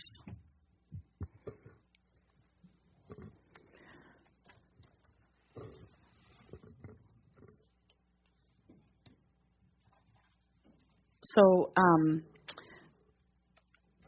yes. Okay, I was just going to say, I appreciated that laid out was each of these pieces of where the items can be found for each of the areas that we do have that appeals process through. So I appreciate the time that you took to put this information all together in one place, Mr. Campion. Also, Mr. Dorn mentioned 221, and if I don't have it pulled up in front of me, but 221 and 277, if I remember, thank you. So it lays out the specifics. So why would you need 277 if 221 lays out specifically how a board would be a board of appeals? So 221 doesn't outline any of the procedures or processes that would apply. It only outlines what topics or subjects the board would hear. So 277, I presume, was designed to outline procedures. It was initially adopted in 1980, and it looks like it was modified in 2014. My guess is that it was designed to outline procedures where procedures may have been lacking in the past. If I may address one of Mr. Dorn's concerns. Oh, absolutely. Please. He mentioned the references in the current policies that may not be sufficient notice, perhaps, to someone reviewing your policies. My response to that would be when the policies reference something like a negotiated agreement or a statute, the policies remain current and valid if, for example, the statute were to change. If you outline all of the procedures in a policy and then the statute changes, then your policy would most likely not be valid and current, and the board would have to take action. Without 277 and 277.1, with the references included, the board would not have to revisit those policies regarding when it serves as a court of appeals, and it would take less board involvement to keep them current in order to outline the procedures that Mr. Dorn had suggested. And I guess I would also say, with regard to the negotiated agreement, the way 277 is set up right now, it would allow for classified employees to bring an appeal to the board if they were dissatisfied with a disciplinary action or a termination action. That right doesn't exist in statute, and it also does not exist in the negotiated agreement. So it provides a right that was not even negotiated by the association representing those employees. So it's certainly possible that the association could negotiate the right to go before the board in an upcoming negotiated agreement, but those procedures would undoubtedly be negotiated as part of that agreement, so they're outlined in the negotiated agreement, and the board would not need to take action separately to adopt or change any policies. Thank you. Did you, Mr. Bartels, have something before I cut you off? No. Okay. And as a reminder, this is first reading, so there will be another opportunity to have discussion. Mr. Dorn. Okay. Question for you, Mr. Campion. the premise, we're right now providing a right of appeal to the board to classified employees according to your interpretation of your read of our current board policy. Is that correct? Yes. And so if we revoke that now, does that become problematic as having perhaps, and I don't know how many times it's actually come in terms of classified employees, but precedent or anything of that sort? Does that present any difficulties? In my conversations with staff, I'm not aware of any precedent that would allow for that. Like I said, there's no statutory obligation to provide that right to classified employees, and importantly, it was not something that was negotiated by the association on behalf of classified employees. They're limited under the current classified agreement, a classified employee agreement, only to binding arbitration. They're not entitled, as teachers are entitled, to a hearing before the board. Okay, and teachers are entitled by statute. That's correct. Okay.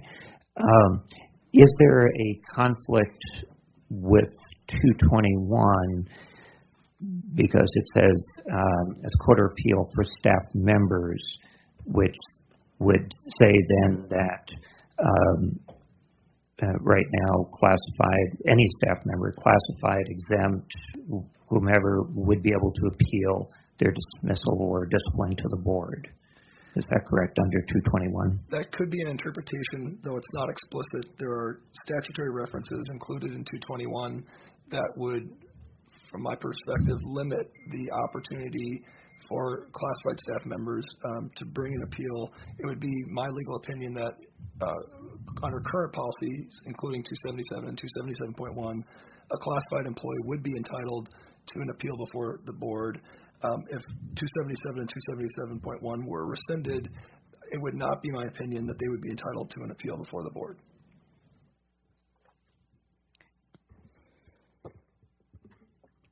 Okay, and that the legal reference on 221, given that it's only a legal reference, it's not actually written into the policy. That fact that it's a legal reference, and I'm not sure exactly what those statutes are. I'm assuming that they are the ones that, I'm not sure what they're referring to there. Do you know offhand? I do. They don't talk specifically about the rights of staff. They talk more broadly about the obligations and the responsibilities of boards. Okay, that was my assumption, but I wasn't certain. Thank you. So we still have the issue of perhaps a lack of clarity regarding the rights of staff members to appeal to the board, which at some point should perhaps be addressed in some aspect of our board policy. Is that what you're suggesting? If there is a lack of clarity, that would, perhaps the board would want to undertake that, although again, my opinion is that 221 by itself does not entitle a classified member to any appellate rights before the board, particularly considering the current negotiated agreement on behalf of classified employees. Okay, and I'm not trying to nitpick. I'm just trying to get that understanding between 221 and 277. In 221, we're responsible for acting as a board of a court of appeals if it should happen, and if I'm understanding where your comment, it's that it's kind of a very generic type of thing. It doesn't say that we will act as a court of appeals in any case. It's only in specific cases that might come up, which would be precluded by statute or a negotiated agreement. Yes. Okay. So it's not so much the responsibility and the power here in 221 of the board, but it's only when it comes to light in other areas of policy or statute or negotiated agreement. I'm not certain I understand your question, but I guess I don't understand the question. Okay. I guess I'm just trying to, and this may be a processing that I will take time to process beyond here, but what I'm trying to understand is in 221, it says we're responsible for acting as a court of appeal for staff members and students. Does that, but there's no process for doing that, and it may never be operated on unless that appeal happens to be required by, in the case of statute, we have to provide that when there's that extra layer of appeal called for by, let's say, statute or a negotiated agreement, then that's the only time this kicks in. That's right, and I agree. And I also would say that 221 provides just the broad parameters of when the board would act as a court of appeal. Board could decide it wants to hear other matters. That would be a matter that the board would take up, but it wouldn't be a statutory right. It wouldn't, at this point, be a right that comes from any negotiated agreement. Okay, not to monopolize board time. I have several people who have questions. Okay, so. why don't you go ahead and then let me see if I have anything else. Okay, Mr. Bartels. So, just so my legal advisor is listening, I'm sure, $200 on a blank piece of paper can get you in a lawsuit. And what I mean by that is that it doesn't take a whole lot of effort to drag and chew up someone's valuable time and resource of time to be able to defend.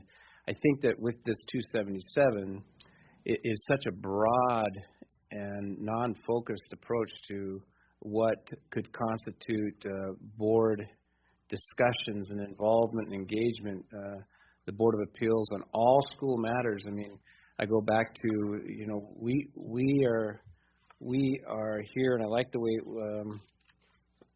it was presented in our handout, promoting organizational excellence, employing best practice, operational support, and workforce excellence. I mean, we want to not get, as a board, we do not want to get sucked into the weeds of everyday activities that could potentially evolve in a school where it could create a disgruntled student, parent, whatever it may be, excluding negotiated agreements where we might get involved in some sort of decision making. I think that decision making at that level needs to be handled hopefully at the school level, administration level for sure, and not necessarily, it does not need to involve the board level. As I read this, it's just such a broad policy, and I think that the 221 is supportive of all the board activity as far as the depth of what is intent of the board and our service as a board collectively. So I see where abolishing this policy is going to be a good move for future boards and board time. Thank you, Mr. Bartels. Ms. Lambert. So I'm in support of rescinding this policy. When I look at 221, it just says the board is responsible for acting as a court of appeal. I think that's the three words that are causing the problems here. Is that generic term, court of appeal? What does that mean? But for all staff members and students, and its fair implementation. And that's why we have these negotiated agreements and we have the policies for students, because that provides, the negotiated agreement provides the way for employees to grieve and the procedures for them to go through. If we keep 277 in place, it allows the employees, it kind of puts the district or the school board in a strange situation if the negotiated agreement provides a process or the student discipline manuals provide a process, and that's ongoing, and then we have a separate process with the school board. What are we going to do if the school board then has a different decision than, let's say, an arbitrator that comes out with it? And that puts us in a very awkward and legally I'm not unsure of situation when we have that. And so to make sure that doesn't happen, we do need to rescind this policy, because there are very explicit procedures for both student discipline matters and for employees, both FBA, FEA, and ESSA on grievance matters. And so that's already outlined. It's set in place. It's pretty solid, and I don't think there needs to be another layer kind of in there somehow that could just mix up that process and create confusion for everybody. So I'm in favor of rescinding this so that we don't have that situation take place, which we almost did. Dr. Gabor. And I would just say it's been a long time in the development, probably 18 months. That is exactly what administration has been trying to get at when we have had struggles that this policy has created, both with student discipline and employee processes. And so this is legal counsel's recommendation on how to clean that up so that it takes people back to the appropriate source documents. So whether that's the negotiated agreement, whether that's statute, whether that's our student policies and procedures. So that is what this is attempting to do, is to make it very clear about what those processes are. Okay. And again, this is first reading, so folks will have time to, fully digest the information and, of course, reach out to Dr. Gaborek if you have questions. Mr. Doran. Okay, and I know I recognize this first reading, but also I'm assuming we don't have to have Mr. Campion travel back up here for second reading if we can answer the questions. No, we scheduled it when he was already going to be here. So, but there are other ways that we could align. If we have questions that we need to have answered, we could do that offline, recognizing folks want to move this along. Okay. So a question I do have for Mr. Campion. In our board notes, the legal counsel indicates that the proposed changes are not legally prohibited. It's an interesting wording with implications that whether it's legally advisable or not is a question. But could you just address that, how you see this with that? Certainly. The board note language, frankly, Ms. Tuttle sort of gave me an outline, and it's my understanding that that's the language that's been expected in the past. You raised this concern with me last night in the more detailed memo that I provided. I think I'm much clearer that it's not only not legally prohibited, but it's, from our perspective, legally advisable that this change be made. So there's no hesitation from my perspective or our firm's perspective on this recommendation. Okay, thanks for that clarification. I appreciate it. My last comment then is just that I'm in full agreement in reading the policies and hearing some of the experience, particularly over the last couple of years. There needs to be a cleaning up of this policy 277 to 77-1. I'm not convinced that rescinding it is the way to do it. I do think that some process, some reference should be there, even if it is directly to some of those other areas. But in this section of board operating procedures, I think I don't think this is the clean way of doing it, and I think it leaves us also with some lack of clarity, as the current wording of the policies leaves a lack of clarity. I don't see any further questions or comments, so I'd ask Ms. Tuttle to please call the vote. Colonel Bondurant? Yes. Colonel Fisher? Yes. Mr. Jerome? Yes. Mrs. McConnell? Yes. Mr. Dorn? No. Mrs. Dominique? Yes. Mr. Rice? Yes. Mr. Bartels? Yes. Mrs. Lambert? Yes. Mrs. Haas? Yes. Motion carried. Thank you. Next item is rescind policy 277.1, School Board Operating Procedures, Board of Appeals, Special Procedures for Setting Hearings, first reading. I am not going to read the same board note a second time. It applies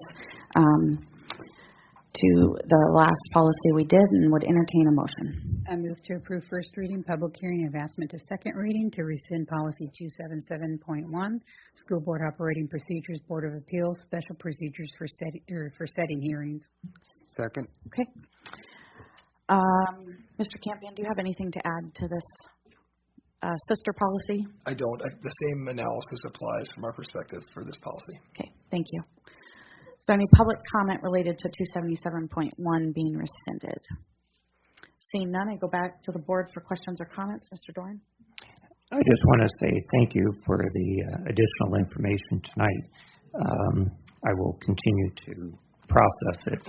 Otherwise, my comments on this one are the same as the previous, but I do appreciate the effort and trying to educate me. Thank you very much. Thank you. Okay, I don't see any additional questions or comments. Ms. Tuttle, would you please call the vote? Mr. Jerome? Yes. Colonel Bondurant? Yes. Colonel Fisher? Yes. Mrs. Lambert? Yes. Mrs. McConnell? Yes. Mr. Doran?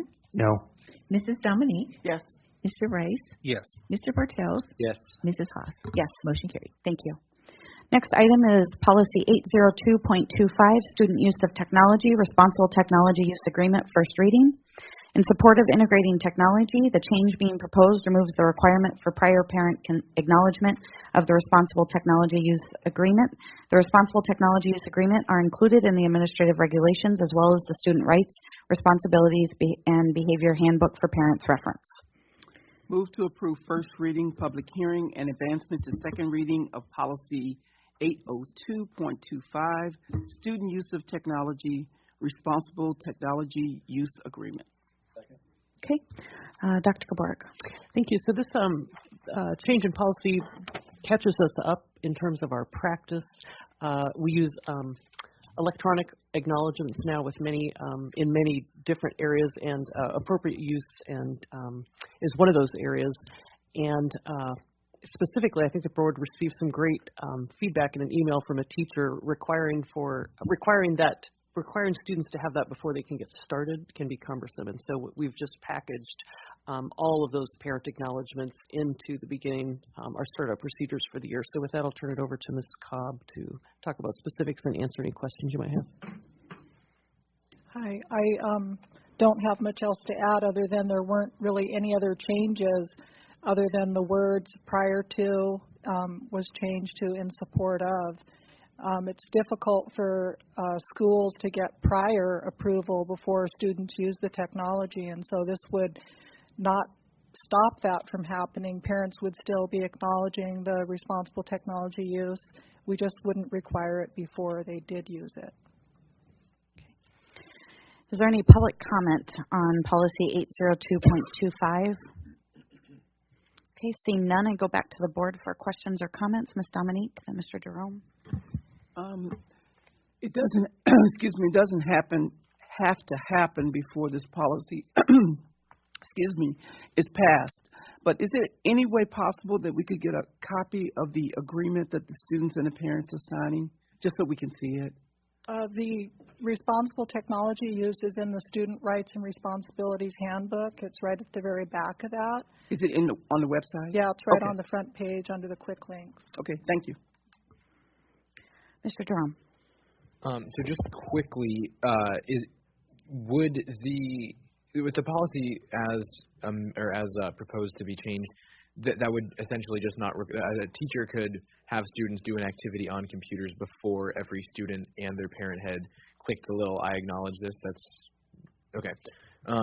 I definitely am in support of this, just because I know that I've had scenarios where on the first or second day of school, a teacher wants to let students use technology and it gets in the way. My question would be, what would happen if a student violated the responsible technology use agreement prior to them and their parent checking the I acknowledge box? I assume they would be, subject to the same penalties or disciplinary actions.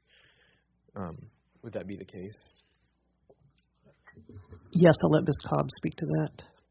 I'd say that it would fall into any other disciplinary incident. There's no reason to single out technology. Because it's part of the Student Rights and Responsibilities Handbook. It's all part of that booklet. Back when it was originally implemented, it was pulled out as a separate document, but it's always been part of that handbook. Okay. Yeah, that answers my question. Thank you. Okay. Mr. Doran? Okay, I'm in support of this. Surprise. And I think I understand why what issues it's trying to address and can identify with those from practical experience. But in practice, so once a student and and the parent or the parent guardian acknowledges the handbook, this is covered. Is there a point at which we say that, I mean, and I agree, the first day, some classes would want to start them off right off because it might be an activity that brings the group together, really introduces the course or whatever. Is there a point at which we monitor when it's checked off or acknowledged? For the parents, you mean? Or for the students? Well, it says that the student and the parent or guardian, that both will acknowledge it. The students, I believe the teachers do work through, digital citizenship, and they do review the Student Rights and Responsibilities Handbook. They work through that throughout the year. And so students do go on to PowerSchool and acknowledge the receipt of that. How quickly schools or teachers do that with their group of students, I'm not 100% sure. As far as parents go, we try to get them to acknowledge it. We, message them. There's, outreach, and there's not much we can do if they're not going to acknowledge it. Okay.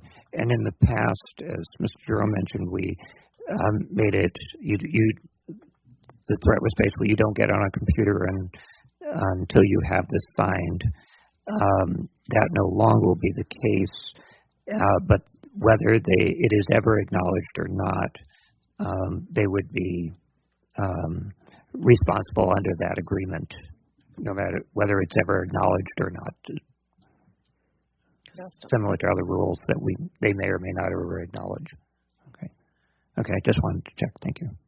So it'd be, just for clarification, it'd be similar to any other student responsibility that we have in the district. You can't hit somebody else, let's say. A student doesn't necessarily physically acknowledge that in a click of a button, but it still applies to them. This would be the same application, that the policies and procedures and student responsibilities are the same, whether you click a box or you don't. Right, and I think we've been down this road long enough now where students have had years of using technology and being aware of the Student Rights and Responsibilities Handbook and the use agreement, and so it's not a new thing. It's just, the prior parent approval has been an issue.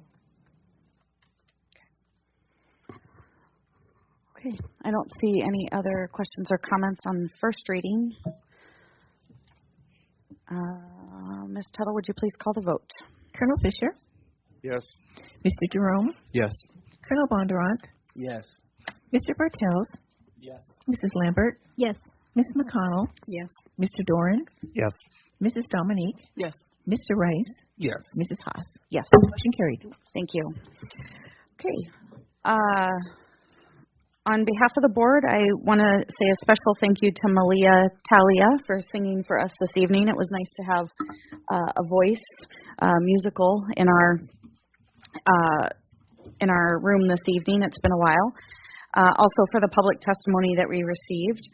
I wanted to let the board know that yesterday we realized that the work session on the 15th would not be able to be attended by 3 board members who are going to be continuing, and so it would just be 2 board members who weren't continuing and 2 board members who are. And so we also found out that Colonel Bondurant was not going to be able to attend, so we've moved the work session from the 15th to the evening of the 29th, and folks will... It does not impact you, Mr. Bartels. Okay. And we thought that would be a safe day because folks hopefully are in town for the swearing in of the new board members and selection of officers for the board. So the October 16th meeting will be a skeletal crew, and we'll start at 6:15 with student discipline unless we're notified that there is no student discipline. And then we'll have our regular meeting at 7 p.m. Ms. Tuttle will follow up with an email so everyone has this information as well. I think that was my only board announcement, so I will turn it to Colonel Fisher for any comments.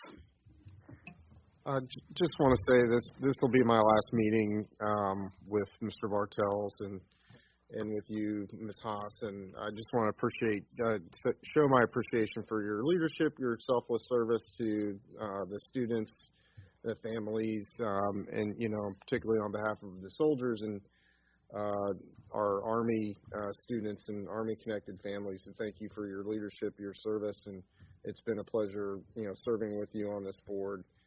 And we will miss you. So I know we won't miss seeing you around town, but look forward to those opportunities, and hopefully you catch a little break every other Tuesday. Thank you.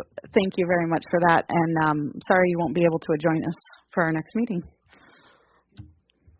Colonel Bondurant. So I just want to take advantage of this opportunity to say thanks to Dr. Gaborik and to the Ben Alston High School staff for allowing Phil Chalmers to come visit.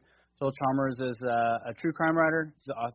He does a spiel on true lies, but he comes out and talks to teens about making good choices and, of course, the dangers of making bad ones. And so I was able to attend the school meeting that he held with the students at Ben Alston High School yesterday morning, and the entire assembly came out, and it was pretty captivating, and I think he got through to a lot of folks. So I just want to say thanks to helping us set that up and take advantage of that opportunity. It was awesome. Thank you. Thank you, Colonel. Mr. Doran. I want to say thank you to the high schools for their personal learning lunch nights. It's hard to bilocate or trilocate, so I only got to Hutch, but I think the staff and the students there did themselves well in answering questions and talking with parents, and I'm sure it was very much likewise at the other high schools. So thank all of them putting in that time to help inform parents in the community. October is National Principals Month, and I think we should be recognizing our principals. They do a tremendous amount of work, hard work, and their dedication as educational leaders. And in many ways, they're the point people for what we set for the district as a board and then to administration, and the principals really take it to their schools and the community. And the way they work to empower their teachers to provide that best for kids. And so, particularly during this month of October, I hope that we will express our appreciation to and compliments to each of our principals for that leadership that they provide that's so crucial to education.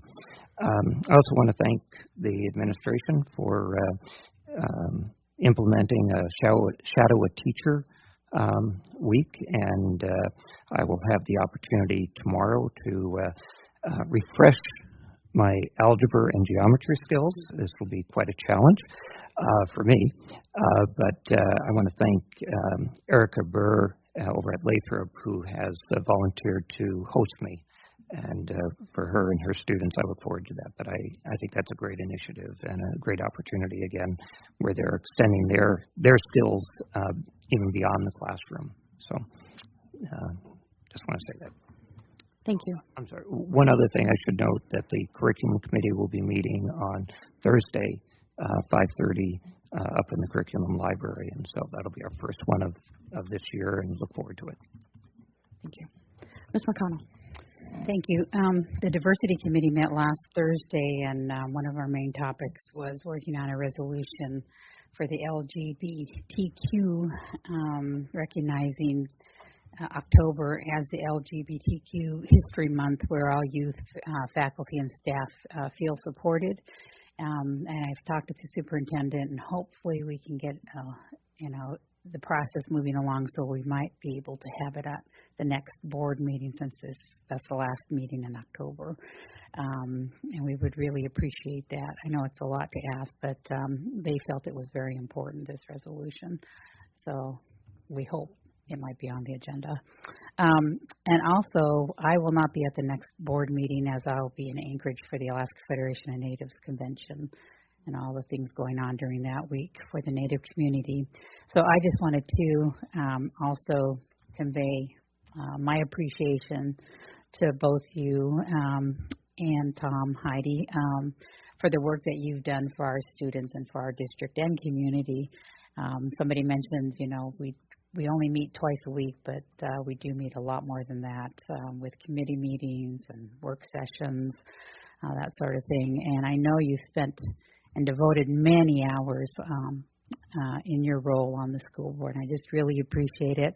It's been an honor to work with both of you. I've got to sit in on the budget committee, and when Tom was chairing that, and then just watching you in your leadership position as president. And I just want to say thank you. You've done a lot for our students, and I'm going to miss working with you. Thank you, Ms. McConnell. Mr. Rice. I wanted to say I went out to the North Pole personalized learning lunch. That was pretty fun. Got to eat some homemade pizza that the kids made out there. And watching everyone in their chef's hat was pretty neat. Got to talk with a bunch of staff and students out there. It was pretty fun. But I'm not going to be here in the next meeting either, so I really want to say, it's been a pleasure working with you guys. You guys have a lot of great ideas, and you guys really bring a lot of insight to, a lot of the issues, especially some of the trying times when we go through the budgeting and negotiations. You guys are going to be missed, but I really appreciate, all the work and dedication that you guys had to this district and to the students. Thank you, Mr. Rice. Ms. Lambert. Small one. So I'll be here next week or the next time. I'll wait to do that. If anyone's sick, we don't have a quorum. So I'll wait on that. The policy review committee meets tomorrow at 5:30 in the curriculum library. So do we still have places available? So if anybody wants to be on the policy review committee, just check the website at key12northstar.org, and you can find information on applying for the policy review committee. And that's, it's a great committee to be on. There's some big topics coming up. If you're interested, the homework policy is going to be tomorrow. We have disciplinary policies that are going to be reviewed and looked at through the committee, and those are the big ones, some possible big changes for this year. So if you're interested, please apply. I attended the Lathrop launch night as much as I could and had a great time. I was up in the ceramics room watching these amazing students doing pottery up there for people that were coming in. It was absolutely incredible. I wish I could do that. Just want to say thanks to all of our custodians on National Custodian Appreciation Day for everything that all of our custodians and all of our staff do for our students, because without you, the health of our students and in many ways wouldn't be the same as what it is without you doing what you do. And then congratulations to all of our cross-country students, athletes who participated this last weekend in the state championships. And again, to Kendall Kramer, who we see all the time here. She won her division for the second year in a row, so congratulations to her. Thank you, Ms. Lambert. Mr. Bartels. So I do have an announcement. The Budget Committee will be meeting for round 2 here in the boardroom tomorrow night at 5:30. And we moved that room. Correction, room 426, which is on the 4th floor. Okay, excuse me. Again, that's tomorrow at 5:30, and I'm looking forward to that. I want to thank Mr. Norm for bringing forward the appreciation, the custodial appreciation to us. As the son of a father who is a custodian at Hunter Elementary, I appreciate the work that all of our custodial staff and all of our maintenance staff do to make each day functional and pleasurable. So I appreciate him bringing that forward too. So I want to just give condolences to the Moore family. They lost their father today, and I've had the pleasure to work with Ms. Moore from Cook Hagenberg as one of the auditors for the last couple of years, and certainly was a shock to hear that today. So I want to thank the board for allowing me to bring Malia Tali here tonight. I truly appreciate all of our men and women in the service and the freedom that they provide us all to be able to do what we do each and every day. So I just appreciate you allowing me to be able to do that tribute. So thank you. Thank you, Mr. Bartels. Ms. Dominique. Well, I'd like to start out by saying I thoroughly appreciate the military. Every morning when you go through the gate, I feel so much more secure working on Fort Wainwright. And I truly, those soldiers at the gates, I know they don't like doing their job, but I'm telling you, every morning there's a different one that's there, and they always have a comment about something that wakes me up because I'm still half asleep at 5:30, okay? But I really appreciate working on Fort Wainwright. I also want to thank Malia Talley. I thought that was very devotional, what she did, and her singing was just beautiful. I also wanted to let everyone know that the Discipline Review Advisory Team will meet on the 8th and 9th of October, 8:30 to 11 each day. And I don't have a location. Is it going to be in the boardroom, Sean? 426. 426, room 426. And they will also have a community forum on the 8th from 6 o'clock to 7:30. I'm leaving on the 9th at 5 o'clock in the morning, so I'm going to try to make the 8th. But I may not be there to those forums, but I hope you all have a great one, and I hope people come out to hear about the discipline and the changes that we're about to make. The other thing I wanted to say was Tom and Heidi. Well, especially Miss Heidi, I'll start with you first. I was the one that asked Miss Heidi to come on the board. She exceeded beyond my belief when she came on. Having young children and coming on this board and being at the meetings and doing all the things that Miss Heidi does, I mean, it really brings tears to my eyes to know that you're leaving me, Heidi, but I really appreciated all the hard work you have done on this board. And I know we had our ups and downs, and we always will be, because I feel like you're part of my family, and that's how I treat my family, okay? So I want to miss you dearly. I'll see you at our parties that we go to all the time, and I'll be seeing you around town, and I'll be giving you phone calls. And Tom, it was my first time ever meeting you, and you made me feel like a very special person every time you come around. I'm going to miss that. You always see me out in public. You give me hugs. My husband was wondering what was going on the other day. I had to tell him who you were afterwards. I said, he's on the board. He's a Christian dad, okay? So I got that all taken care of. But I'm really, truly, honestly going to miss both of you guys. I mean, you've done a lot for our students. I know you will continue to do a lot for our students, and I wish you well in the time that you're off. But I think you guys will be coming back. But thank you. Thank you, Ms. Dominique. Mr. Jerome. I want to just start off. I had a couple of students ask me to just bring to the board. We had a discussion in one of my classes about, high school start times, and one thing that was brought up is a couple of students had very strong opinions that they don't mind the start time, but that they would like the lunch to be longer, as reflects the Anchorage School District. I believe they have a 45-minute lunch from what they told me, and after they told me that, I realized, wow, lunch can be kind of stressful in terms of, going through the halls, grabbing your lunch. If you have to buy lunch, you're waiting in line. And when it all comes down to it, you're sitting and you're socializing for just a few minutes with your friends. And, the research is in socializing is extremely important for high school age people. It's what builds your brain. And so just bringing those concerns, because they asked me to bring those to the board and make sure that at some point that we at least look at the length of lunch times with high school students. But on a lighter note, just wanted to highlight a couple of great students, and actually a bunch of great students. I am a part-time student at West Valley. I take my AP US History over there, and last week was West Valley's Spirit Week, and man, did they come out. They were decked in red and gold from their toes. Literally, their toenails were painted all the way up to their hair was dyed. And so just wanted to give a huge compliment to West Valley, the student council there. They do a great job organizing that. I want to give a huge thank you to Bryce and Jana Miller for their donation of guitars and amplifiers. That was a great donation, and I know that one of the schools that they were requesting those were given to was Randy Smith, and I have friends who took the guitar class at Randy Smith, and I know that it's very much enjoyed, and so that donation goes a long way. Music is a great thing for our students to have, so thank you to Bryce and Jana Miller for that. And just to piggyback on that, a thank you to the entire community.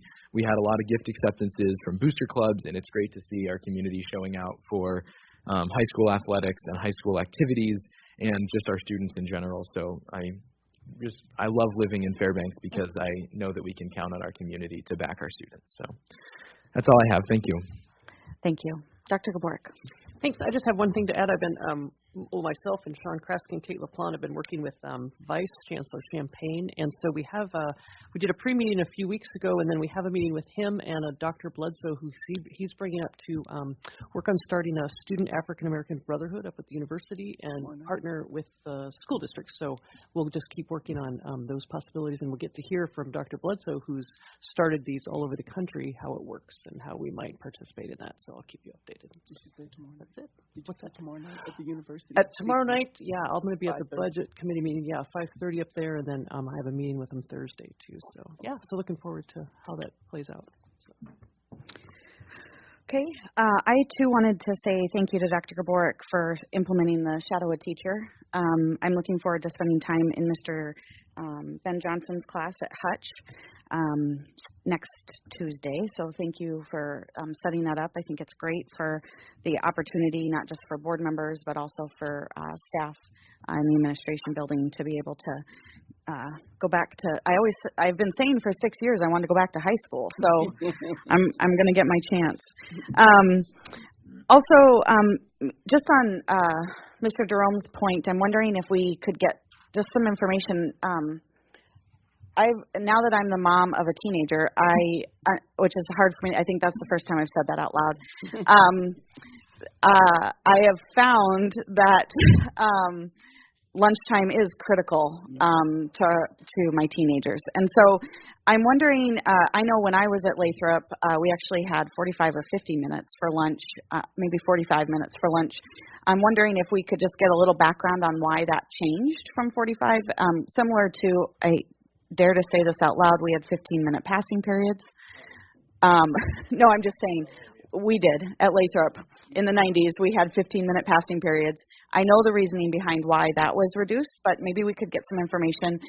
Because I do think, I've heard from students when I visited the schools, specifically students who purchase lunch, that they have a hard time if they end up in the lunch line finishing their lunch in 10 or 15 minutes. And so it really doesn't leave them the opportunity to kind of let their brain go for a few minutes and not think about school or food. So since I will not see some of you the next time, I know that I'll see you in the future. I was going to mention that Miss Dominique was the one who encouraged me. First, she asked me to serve as a representative on the budget committee for her, and then said, "Oh, it's just 2 meetings a month."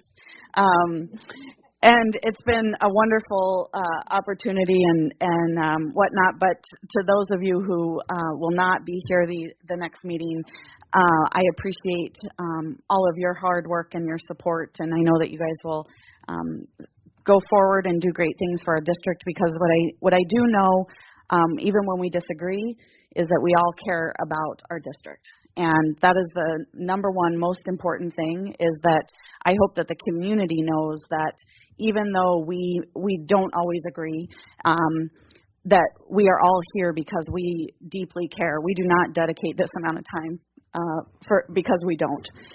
There is no ulterior motive. We deeply care about this district. And so for those of you that won't be here, you're lucky, because it's going to be a long meeting. So we'll see you in the community and whatnot. But thank you guys for your service as well. It's very much appreciated. And with that, I would entertain a motion. Oh, Ms. Dominique has a comment. If you guys have cake next week, please save me a piece, okay? Oh, is there going to be cake? What? Cake? I didn't know there was. Okay. Now there's going to be cake. All right. If there's nothing further, I'd entertain a motion to adjourn. See no objections. We're adjourned. Thank you.